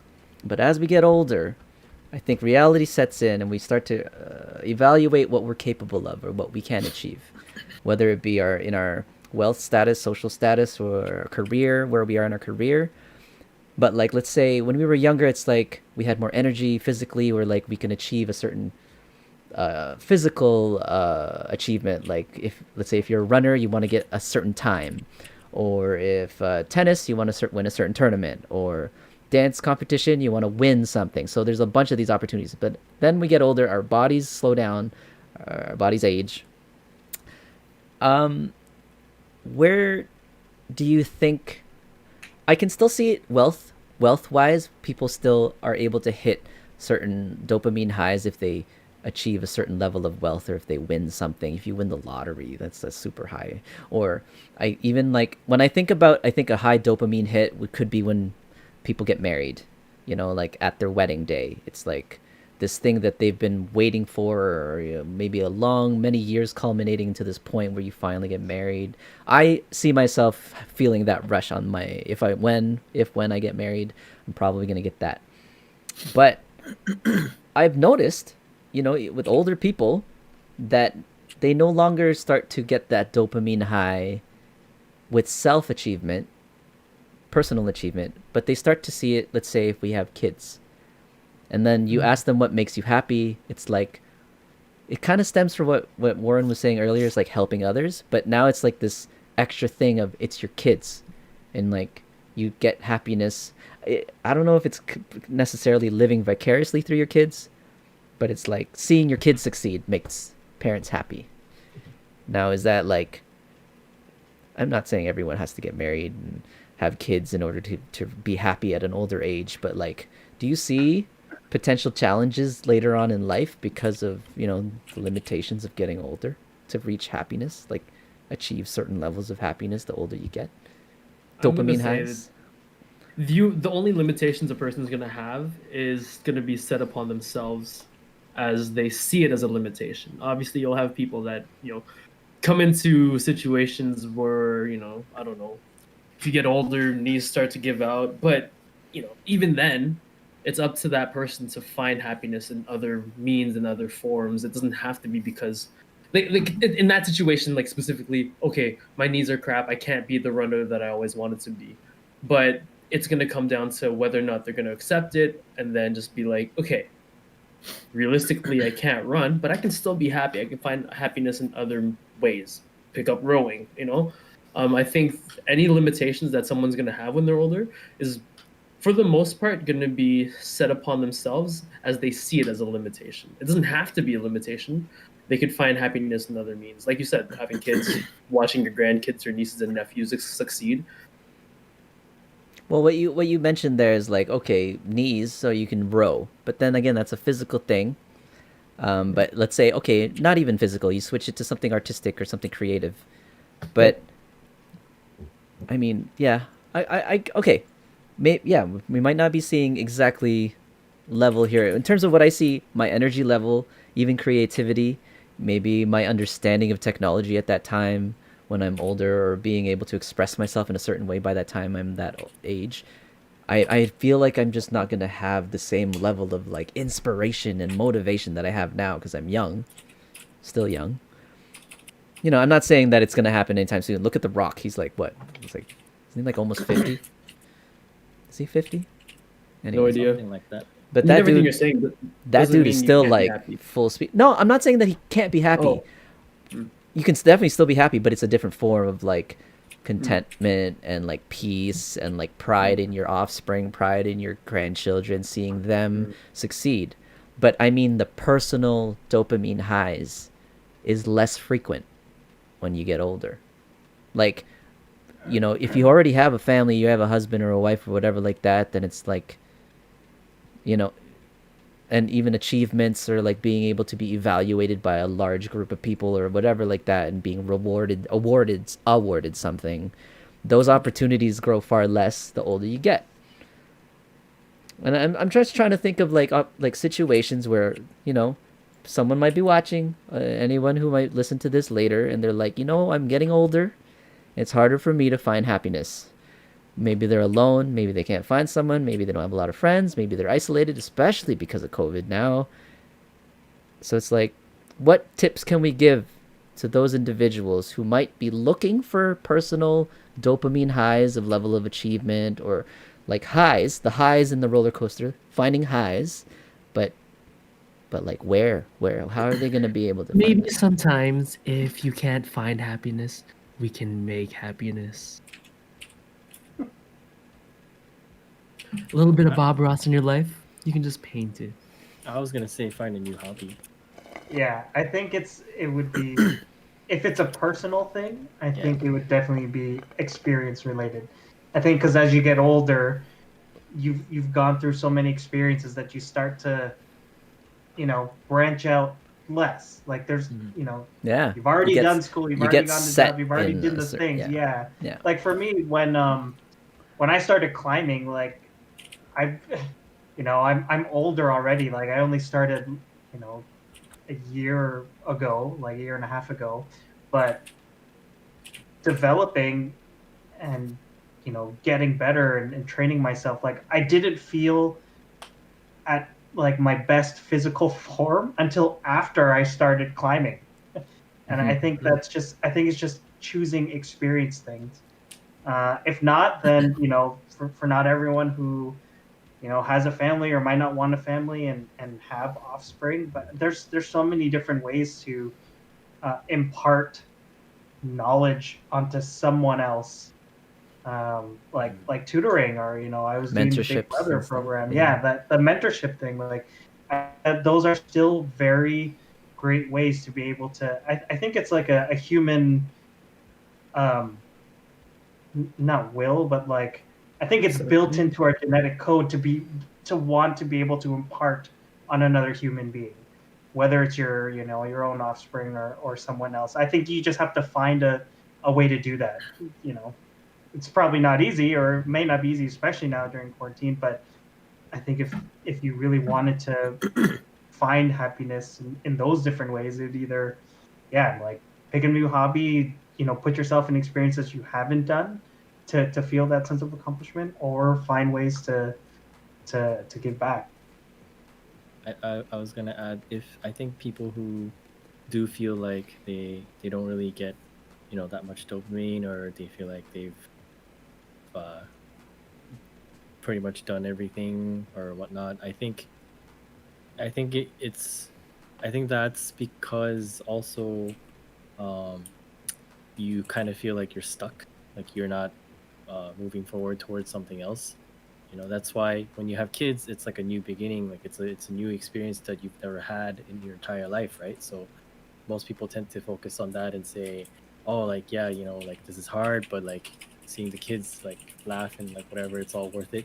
Like that's something new to them, right? So that's why I kind of said new hobbies, because something that you've never done before, and then maybe you can find, like Dan said, you can find, you can gain new experiences through that, and then learn more about yourself too. Right? So, yeah, find a hobby. I'm gonna go have a kid. I'm just kidding. Kid is not a hobby, sir. So hobby based. It doesn't have to be hobby based. It just got to be something new that I guess. How this isn't a challenge. I'll speak out of my own experience too. The older I get, I can feel it too. I don't know if it's necessarily like being closed-minded, but I do feel like I'm being more set in my ways, and I'm less inclined to try new things the older I get, because I get comfortable. You know, even like keeping up with like tech, or you know where social media is going and things like that. It's like it's challenging. It's more. There's more resistance to try something new the older I get. You may not all relate. I mean, it may not ever happen to you guys, but I do see it. I feel like I see it in my parents first. Like, you see it in older people, and then you say like, "I'm not gonna be like that." But then you start to get older, and you're like, "Oh, am I being that? Am I becoming that? Am I being less open to new music? Am I not liking new music anymore because I'm so set in the music that I like when I, you know." How does that really make you feel? Does that make you happy? Well, no, I mean like I want to try, let's say, the Rubik's Cube. I wanted to, like, all right, here's a new thing, new challenge that I want to achieve. And I gave up, and I was like, yeah, it's not your thing. Yeah. But you know, but I still felt, I want it to be, but it's like, I don't know. The drive was not quite there. I don't know. No, I totally get that. I'm totally in that same boat. I have butterfly knives, I got juggling balls, contact juggling balls. My ukulele is one of those things to try. Yeah, you've got a plethora of challenges too. I have a lot of like things I want to try just for the sake of trying. Like I wouldn't feel happy with myself if I didn't try these things, because I've always been so curious. Learn how to ollie on a skateboard. Yeah, slacklining. Oh my gosh, so many things I want to try. But it's to each their own. Whether you feel the need to go try stuff, it is what it is. But if you truly feel unhappy, you know, if there are things that you want to go try, you should. Like, I don't think there's anything stopping anyone other than COVID. I think you just have to be creative. Yeah, Open like, to it. I always enjoyed like creating and artistic things. So, you know, when people ask me like, I don't know, like this whole streaming thing, like I have no plans to actually pursue it. But when we're just, you know, creating scenes and going through that and, you know, making backdrops, and like I enjoy the process of that, just because it's another way that I can just express creativity. You know, obviously we're doing that a lot through dance, and you know, if quarantine hadn't happened, I'm sure we would have continued to, you know, meet up at Mike's basement and, you know, let's make more choreo. Like, just finding different ways to do what makes you feel happy, or you just have to find creative ways to do it. Like, sometimes, like, you know, Michaela will need something for school, like a resource, and I'm like, yeah, I'll go on Google Sheets and then just put something together and, you know, make something. And it's just anywhere that allows me to show or put in my creativity. It's just, that's a happy state that I'm in while going through that. It's not hard to find, or it's not easy to find, but I think there's definitely ways that you can do it. You just have to know what you enjoy doing. Yeah, self-expression. Does anyone really know? Like when I was dancing a lot more, I remember how I felt about dance, what I thought, how critical it felt to express myself through arts. And dance was like, well, it was what I had available to me, so I was most passionate about it. And then when that was gone, it's like, well, how am I expressing myself artistically now? And I guess photography, it's not the same. But yeah, there's other things. It's different. It's just being able to accept what you are capable of at that time in your life. Like, do you guys feel that still the importance of self-expression at this age? Of course, yeah. But Find but something that you like doing. And I'd say dance had a audience aspect to it. So it had to the performative aspect of dance, it's a performing art, requires an audience. So it's like the whole dance like no one's watching, that never really applied to me. Like that saying never really made sense to me because I would put more heart into it if someone was watching me. But that's the performative aspect of, I guess, where we took dance. But you know, the older we're getting, how much of that self-expression with an audience is still like pertinent in your happiness? Boom, YouTube. Yeah, it's true. Yeah, I guess we found another one. it's definitely a different level of it. But I mean, when we were meeting up and doing that, like I enjoyed so much the creative process and just going through that and learning and teaching and and making the video and seeing the product after that whole creative the process is what I love the most about that. It was nice that people watched it and they liked it, and that that's cool too. I won't mind. Like those are like the small dopamine hits, but I mean, just being able to go through that, I love that part way more. Yeah. It wasn't so much. Yeah, I know that when I mentioned the audience aspect, not that evaluates how good of the experience it was, but it's part of the whole creating something to be viewed, right? Like, sure, we could have just made it for ourselves too, but I think the fact that we're sharing it with the public was added some element of excitement and like extra level of effort to it. It's like this could be evaluated. Well, evaluated. It doesn't really matter what people thought, but we knew it was going to be. We knew it was going to go public or whatever. I miss that. I do miss that. I miss being on stage, performing. Like, I miss that. Okay. I think eventually people will find, as long as you're open to it or like searching, then they'll find what makes them happy. You know what I mean? Like you missed the performative aspect, but we're live right now. We found something. Whether it pans out or not, you find something else. I think this is definitely part of that, where that stemmed from. The fact that now, again, a product that we will be sharing publicly. Why I am participating in like nurturing this podcast too, for sure, is it's from that. I'm pretty sure this is the new medium, that what's available to me, what I can do, what's within my realm of understanding that I can present. I think with the age thing, like you mentioned, like the whole question was is age going to affect the amount of the height or magnitude of dopamine hits that you get later on in life? I think age might be a factor, just given your experiences, but I think there's still the potential of being pleasantly surprised by how happy you'll be with something that you end up finding to be like bloody amazing. I think age isn't a direct factor to it, or it's not like the dependent variable to the whole equation, but definitely it is a small factor to it. In my mind, age doesn't matter unless you're doing something heavily physical. Yes. I think with enough training, if it is physical, then maybe things are still accessible.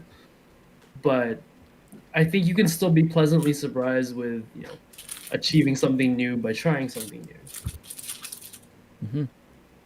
I agree.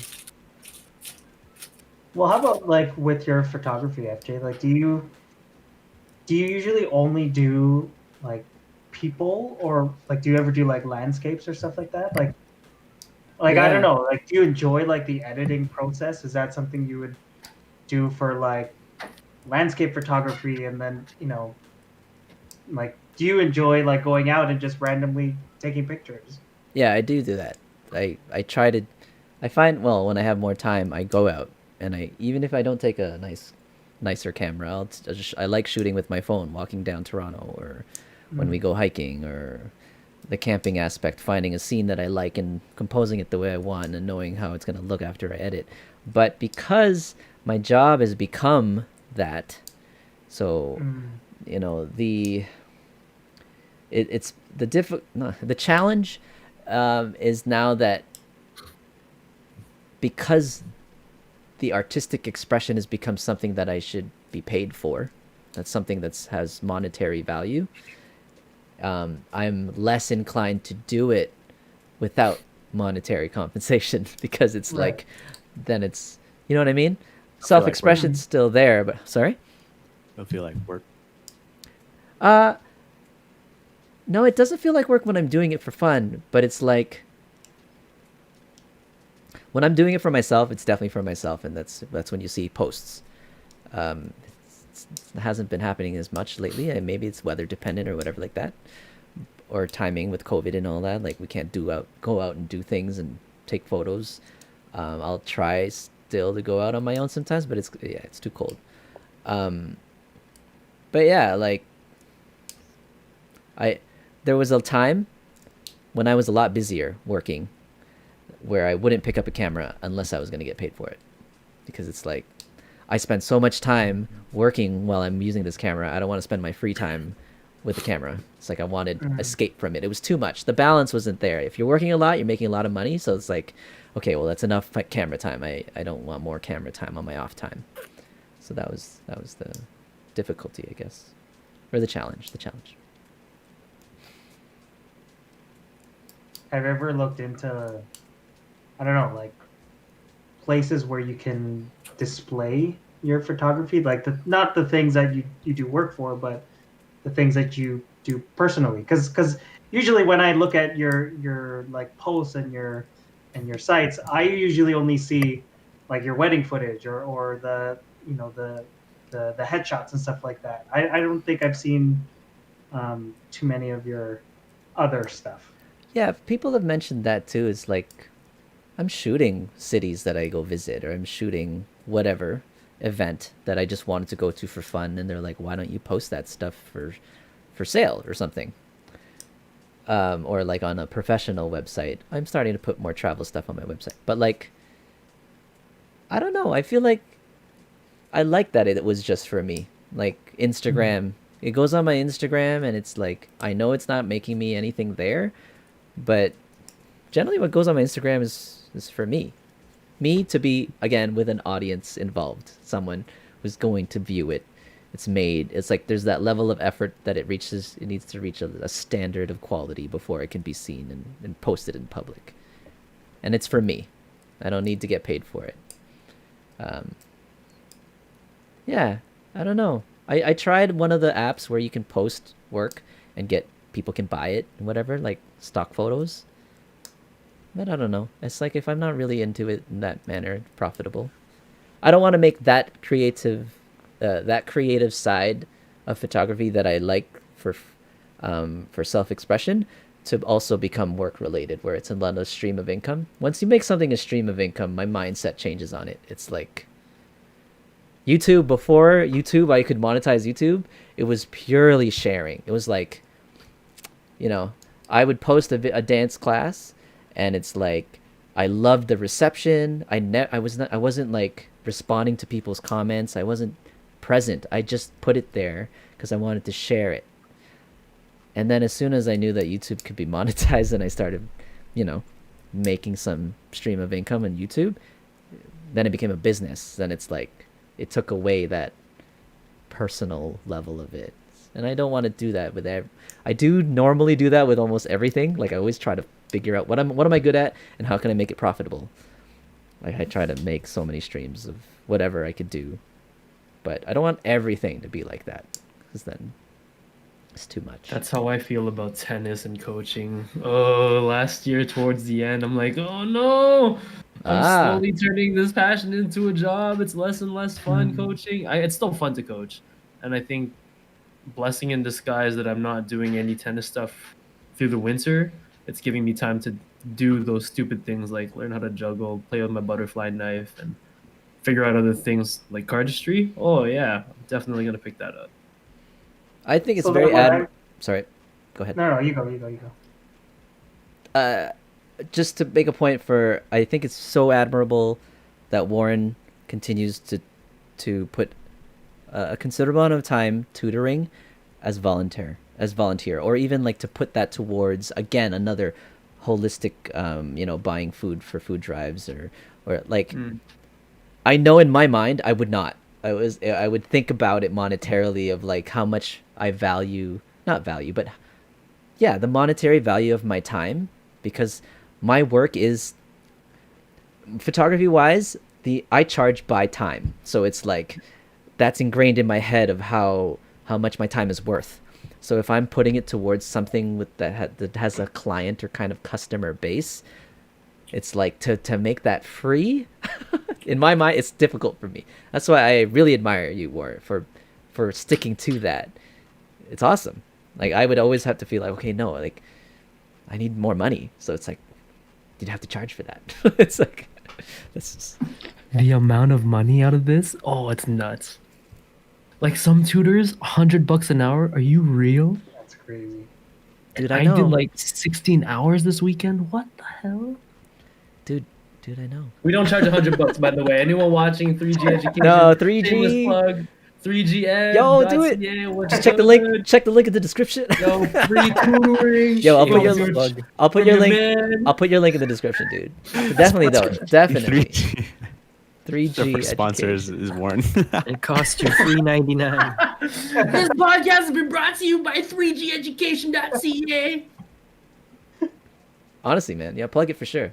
I mean, I don't know how much it helps outside of Lloyd. Does it? Everything's online, so I've had people from Edmonton, Saskatoon call in. So. Sick. Now you'll have people from everywhere.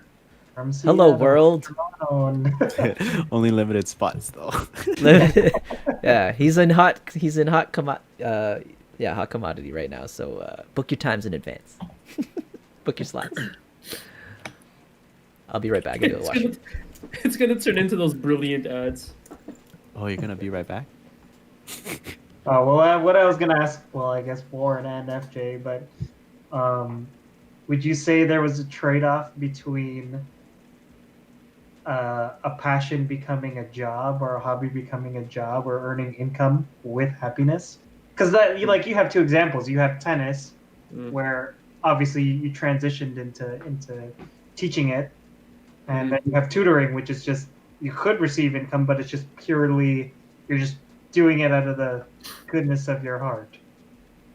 Heart. Goodness. Is there a trade-off? I think I guess the trade-off would be that it's less time to enjoy it for myself. So with tennis, I started to get to a point where I would be teaching more than I was playing. So that's a balance I have to work on this coming year. And then with tutoring, it's just the same thing. Like it just becomes a time thing where it's like this weekend, for example, of all the time I was awake for, 16 hours of it was towards tutoring. So a balance I have to work on. Okay, so do you think that introducing the income portion of it was a loss of happiness was a result? No, I think for me, whether it was income or not, what changes it is the responsibility and duty to serve a customer rather than serve myself. It's not the money that changes things. It's just the feeling that I have a service that I've advertised and I don't want to let somebody down. Right. So like that added pressure of So it's the added pressure of delivering. Yeah. Okay. Yeah.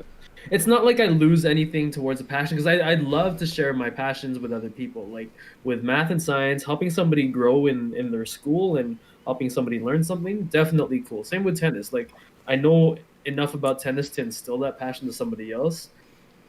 It's just the feeling that I have a duty to serve. It does take away from the self-enjoyment and the training and playtime that I had with it. Right. And then with tutoring, it just literally took away from any playtime. I think that makes sense. Yeah, because I remember like making choreo when I was like brought in somewhere and I knew I was gonna get paid. It felt different going through the process of making the choreography. It's the added pressure. Yeah. Yeah. Interesting. The difficulty is when you reach a workload where you don't want to say no to potential income, so you take on more workload. And I have to admit and what's the word? I have to confess. Yeah, I cut corners. I started to cut corners because I couldn't bring myself to turn down the work, but I knew I couldn't put in as much time creativity wise to produce the choreo. So it's like I had to learn to choreo on the fly, and it's like the quality wasn't quite there. The standard wasn't there as the beginning level of quality. Passable. You start to take these. Maybe you cut the corners, but then you think it is what it is, but it's still passable. But it wasn't that same level of drive of like perfection or like reaching the really good quality stuff. Wasn't If what we're was that- talking, Oh, sorry. No, I was just gonna say, what was that thing called? At the pack, was it rec? Something rec? class, Campus rec. Campus rec. Yes, Campus rec. dude. Yeah. I did that for like one term, and then I didn't even finish. You I hated told it, him eh? I hated it. Yeah, I so didn't like much. it either. It was weird. It's like it's not the club, but there's a Yeah. group of people in here who want to learn, but it's not the same. It's like, yeah, but I'm getting paid. Not to It's like- say that they're like it's their fault or anything like that. Oh, no, but it's yeah. oh god, that was like the worst thing I ever did. The dynamic, because it was expected of you, and it was no longer your choice to be there. It was Yeah, a and responsibility. I have the worst time trying to freaking think of one. I take the longest, and like to have something ready every week or whatever. It was just like, I think after like third time, I just was like, hey, you don't have to pay me, but I'm not. I'm not starting gonna. to feel bad. I'm not gonna come out starting next week. Oh, so- you just quit. Yeah, I legit quit. Did they It's find better someone? that than Did you provide a Huh? replacement at least? No, that's not a problem. Dude. It's fine. It's over. It's behind you. In my defense, I think they were better off just not taking a class or whatever it was from somebody who didn't really want to do it. I was gonna say that's fine because you're not wasting your own time. You're not wasting their time with a Yeah. teacher that doesn't even want to be there. Mhm.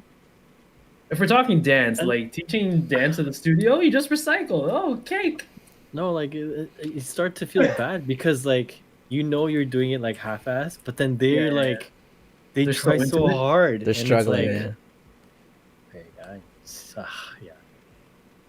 I think that's if you had to ask me the opposite of my happiest moment, I think it was that time. Because I feel that. Daps, yo, daps. Big high five. It's funny. All right. So we're gonna wrap this up. Yeah. Good. You guys got more? I'm pretty happy with the way this went. Okay. I will. The one last thing I want to go all around is just if you could give some 2 cents or like recommendations or whatever for someone who's having a hard time.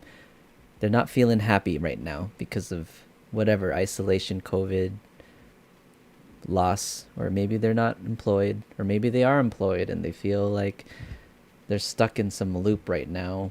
What would you advise? Some words of advice for those individuals to at least be open to finding some happiness right now? That's a loaded one. Like that's tough. That's a loaded one, man. Because everyone's gonna be different, but that's not a closure question. That's Wrap it up. serious. Yeah. Wrap it It's up. like I if mean- you're in depression, there's nothing. Yeah. Yeah. I mean, don't- if anything, the first thing that comes to mind is to tell somebody is that they're not alone. There's a lot of people out there with, not to say the same situation, but there's going to be somebody that's feeling low on themselves as well. And I'm sure if you looked around you can talk to somebody and lift each other up. So I would say, remember that you're not alone. There's always someone to talk to. And the other part of that is just practice positivity. Those are my two things for now. Hmm. I think the positivity one is really big. Yeah. Like, how do you flip this situation to think more positively about it? But What It's hard to. what are it's you hard to guys see doing silver for it? lining. What are you guys doing? Maybe personal what? examples? Or are you guys cool? You're like, you don't even need to try and Oh flip no. anything. You So guys are my like, example is straight up through the winter, like talking to you guys every day has just changed my life. What's the nice. question? What do you say to people who aren't happy? Who aren't happy right now? Oh, What who can they aren't do? happy? What can they do? Be open. Be open. I say maybe be open. Be positive. Shouldn't be saying that thing to like a depressed person though. Just be Yeah. positive, yo. I'll get into the depression side. I can definitely speak from personal experience of like how difficult it is to receive someone's encouraging words when you're not there. Like I'll get to it, but I'll come back to it. But next. Well, yeah, I think that the talking thing is a big one, and I think that really, when I think about the whole Bell Let's Talk, like I didn't even realize they had a whole website with all this material on it, Oh, true. and just things that you can do. Like that was huge. When I started reading some of that, I'm like, wow, this actually makes a huge difference. But really talking to somebody, as hard as it is to be vulnerable and open up, you know, like Warren said, you're probably not alone. It just, you have to do your best to get out there and actually talk to someone, especially now during quarantine, during stay at home and all this nonsense. But yeah, just talking to someone can make a world of difference. That social aspect is something that is lacking so much during these times, that however you can talk to someone, you just do it, whether it's Discord. Like, yeah, I'm so glad we had this during quarantine. The only other thing I would say is I live by progression is happiness.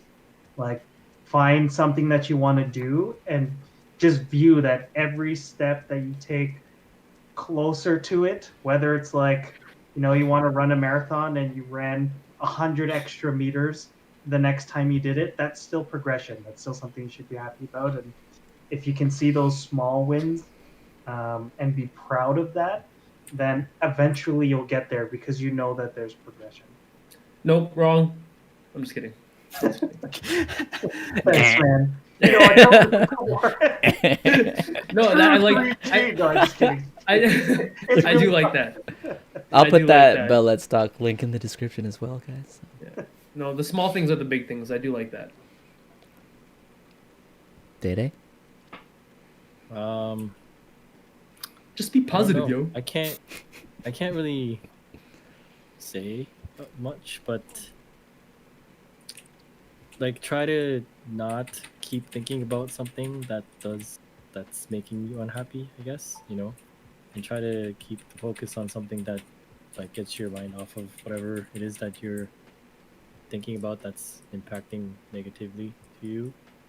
And I don't know if this relates, but like one thing that I've been doing recently that's kind of helped me from being kind of like not lazy, but just like not, you know, motivated or just like not driven to do these things or whatever it may, like however small it may be, is just the whole 5 second thing, like where you just tell yourself, okay, I'm gonna count to 5, and then at 5 I'm just gonna do whatever it is that I need to do, whether it be just getting up from bed or, you know, doing the dishes or, you know, taking out the garbage or whatever it is, however small thing it is. Like, you know how sometimes you get lazy and you just kind of not want to do it, and then half an hour goes by, hour goes by, and then sometimes that goes to the next day, and then it starts piling up, and then it gets so big that you don't want to do it, and then it just never gets done.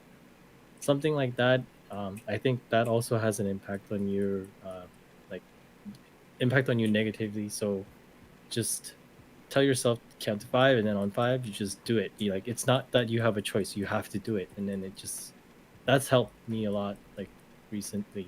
So like, especially working from home, not that my coworker is gonna watch this or whatever, but like if I got a meeting or if I got an email that I gotta respond to, and like I already know what the answer is gonna be, so I don't really want to write it, but I have to write it, and then just tell myself, okay, like 5, 2, 4, 3, 2, 1, and then you just write it and get it done. Like I don't tell myself that I have a choice. Like, it's something that you have to just do after 5.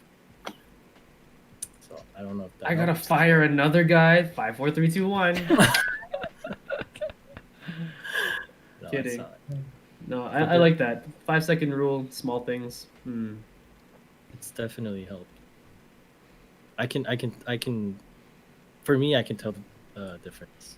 So you remember that it's something you need to do, and then you feel the reward of doing it.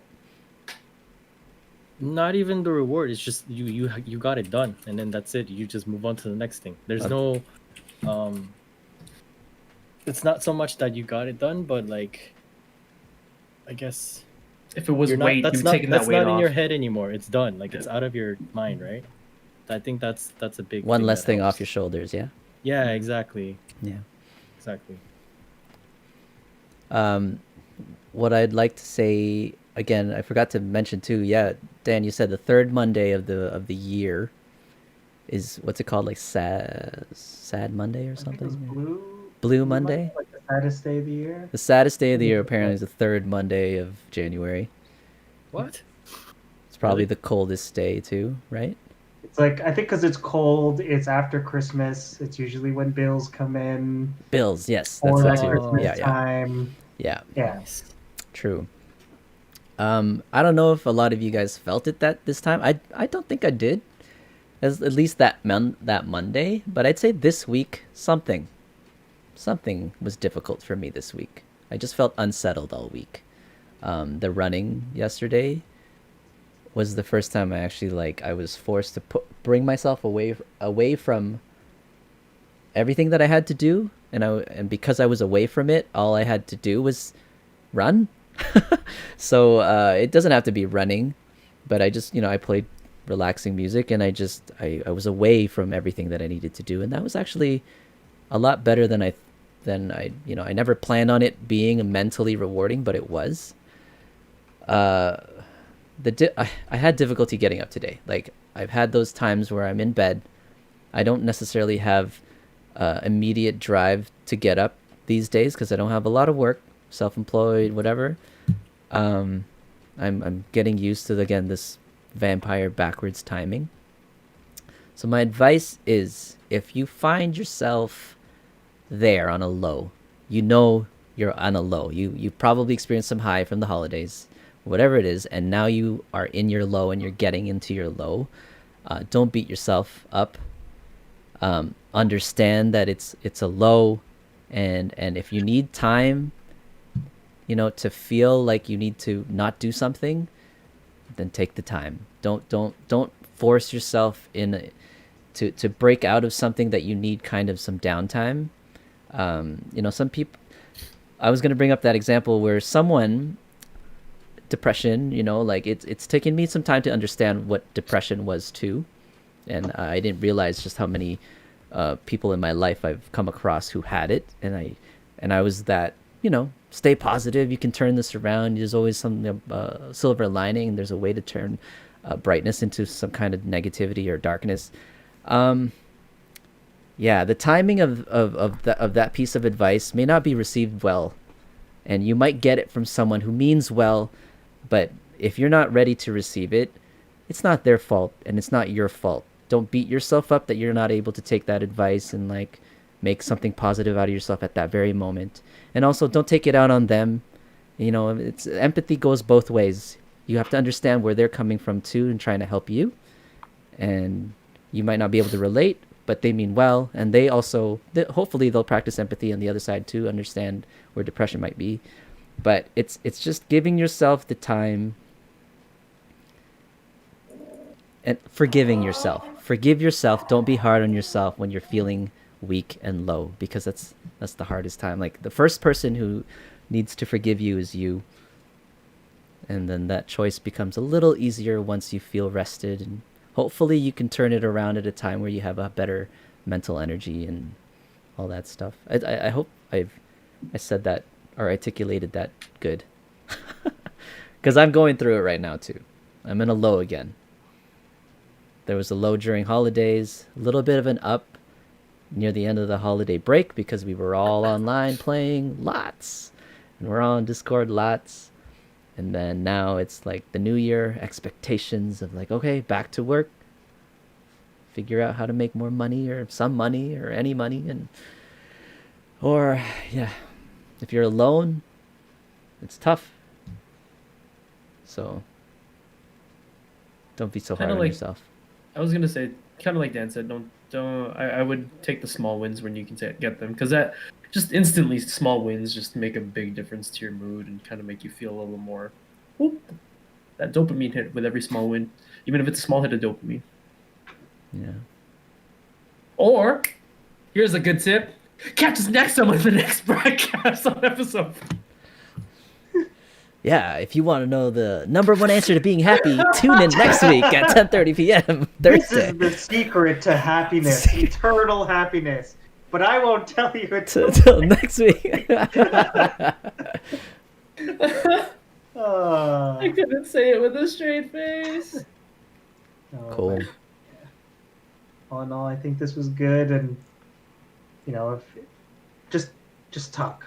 I'm glad I have you guys that I can talk to you whenever I need to, and I'm sure everyone else will always have someone that they can talk to. You just gotta find them.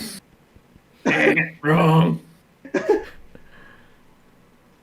All right. Thanks, guys, for tuning in. For those who stayed for the whole thing, nice. We'll be back next week, Thursday, same time, 10:30 p.m. for BrackCast number 5. Later. Peace out. Peace out. Oh, let me do that. Thanks for watching. Thanks for If you're watching. sleeping, someone's in your house. Oh, just kidding.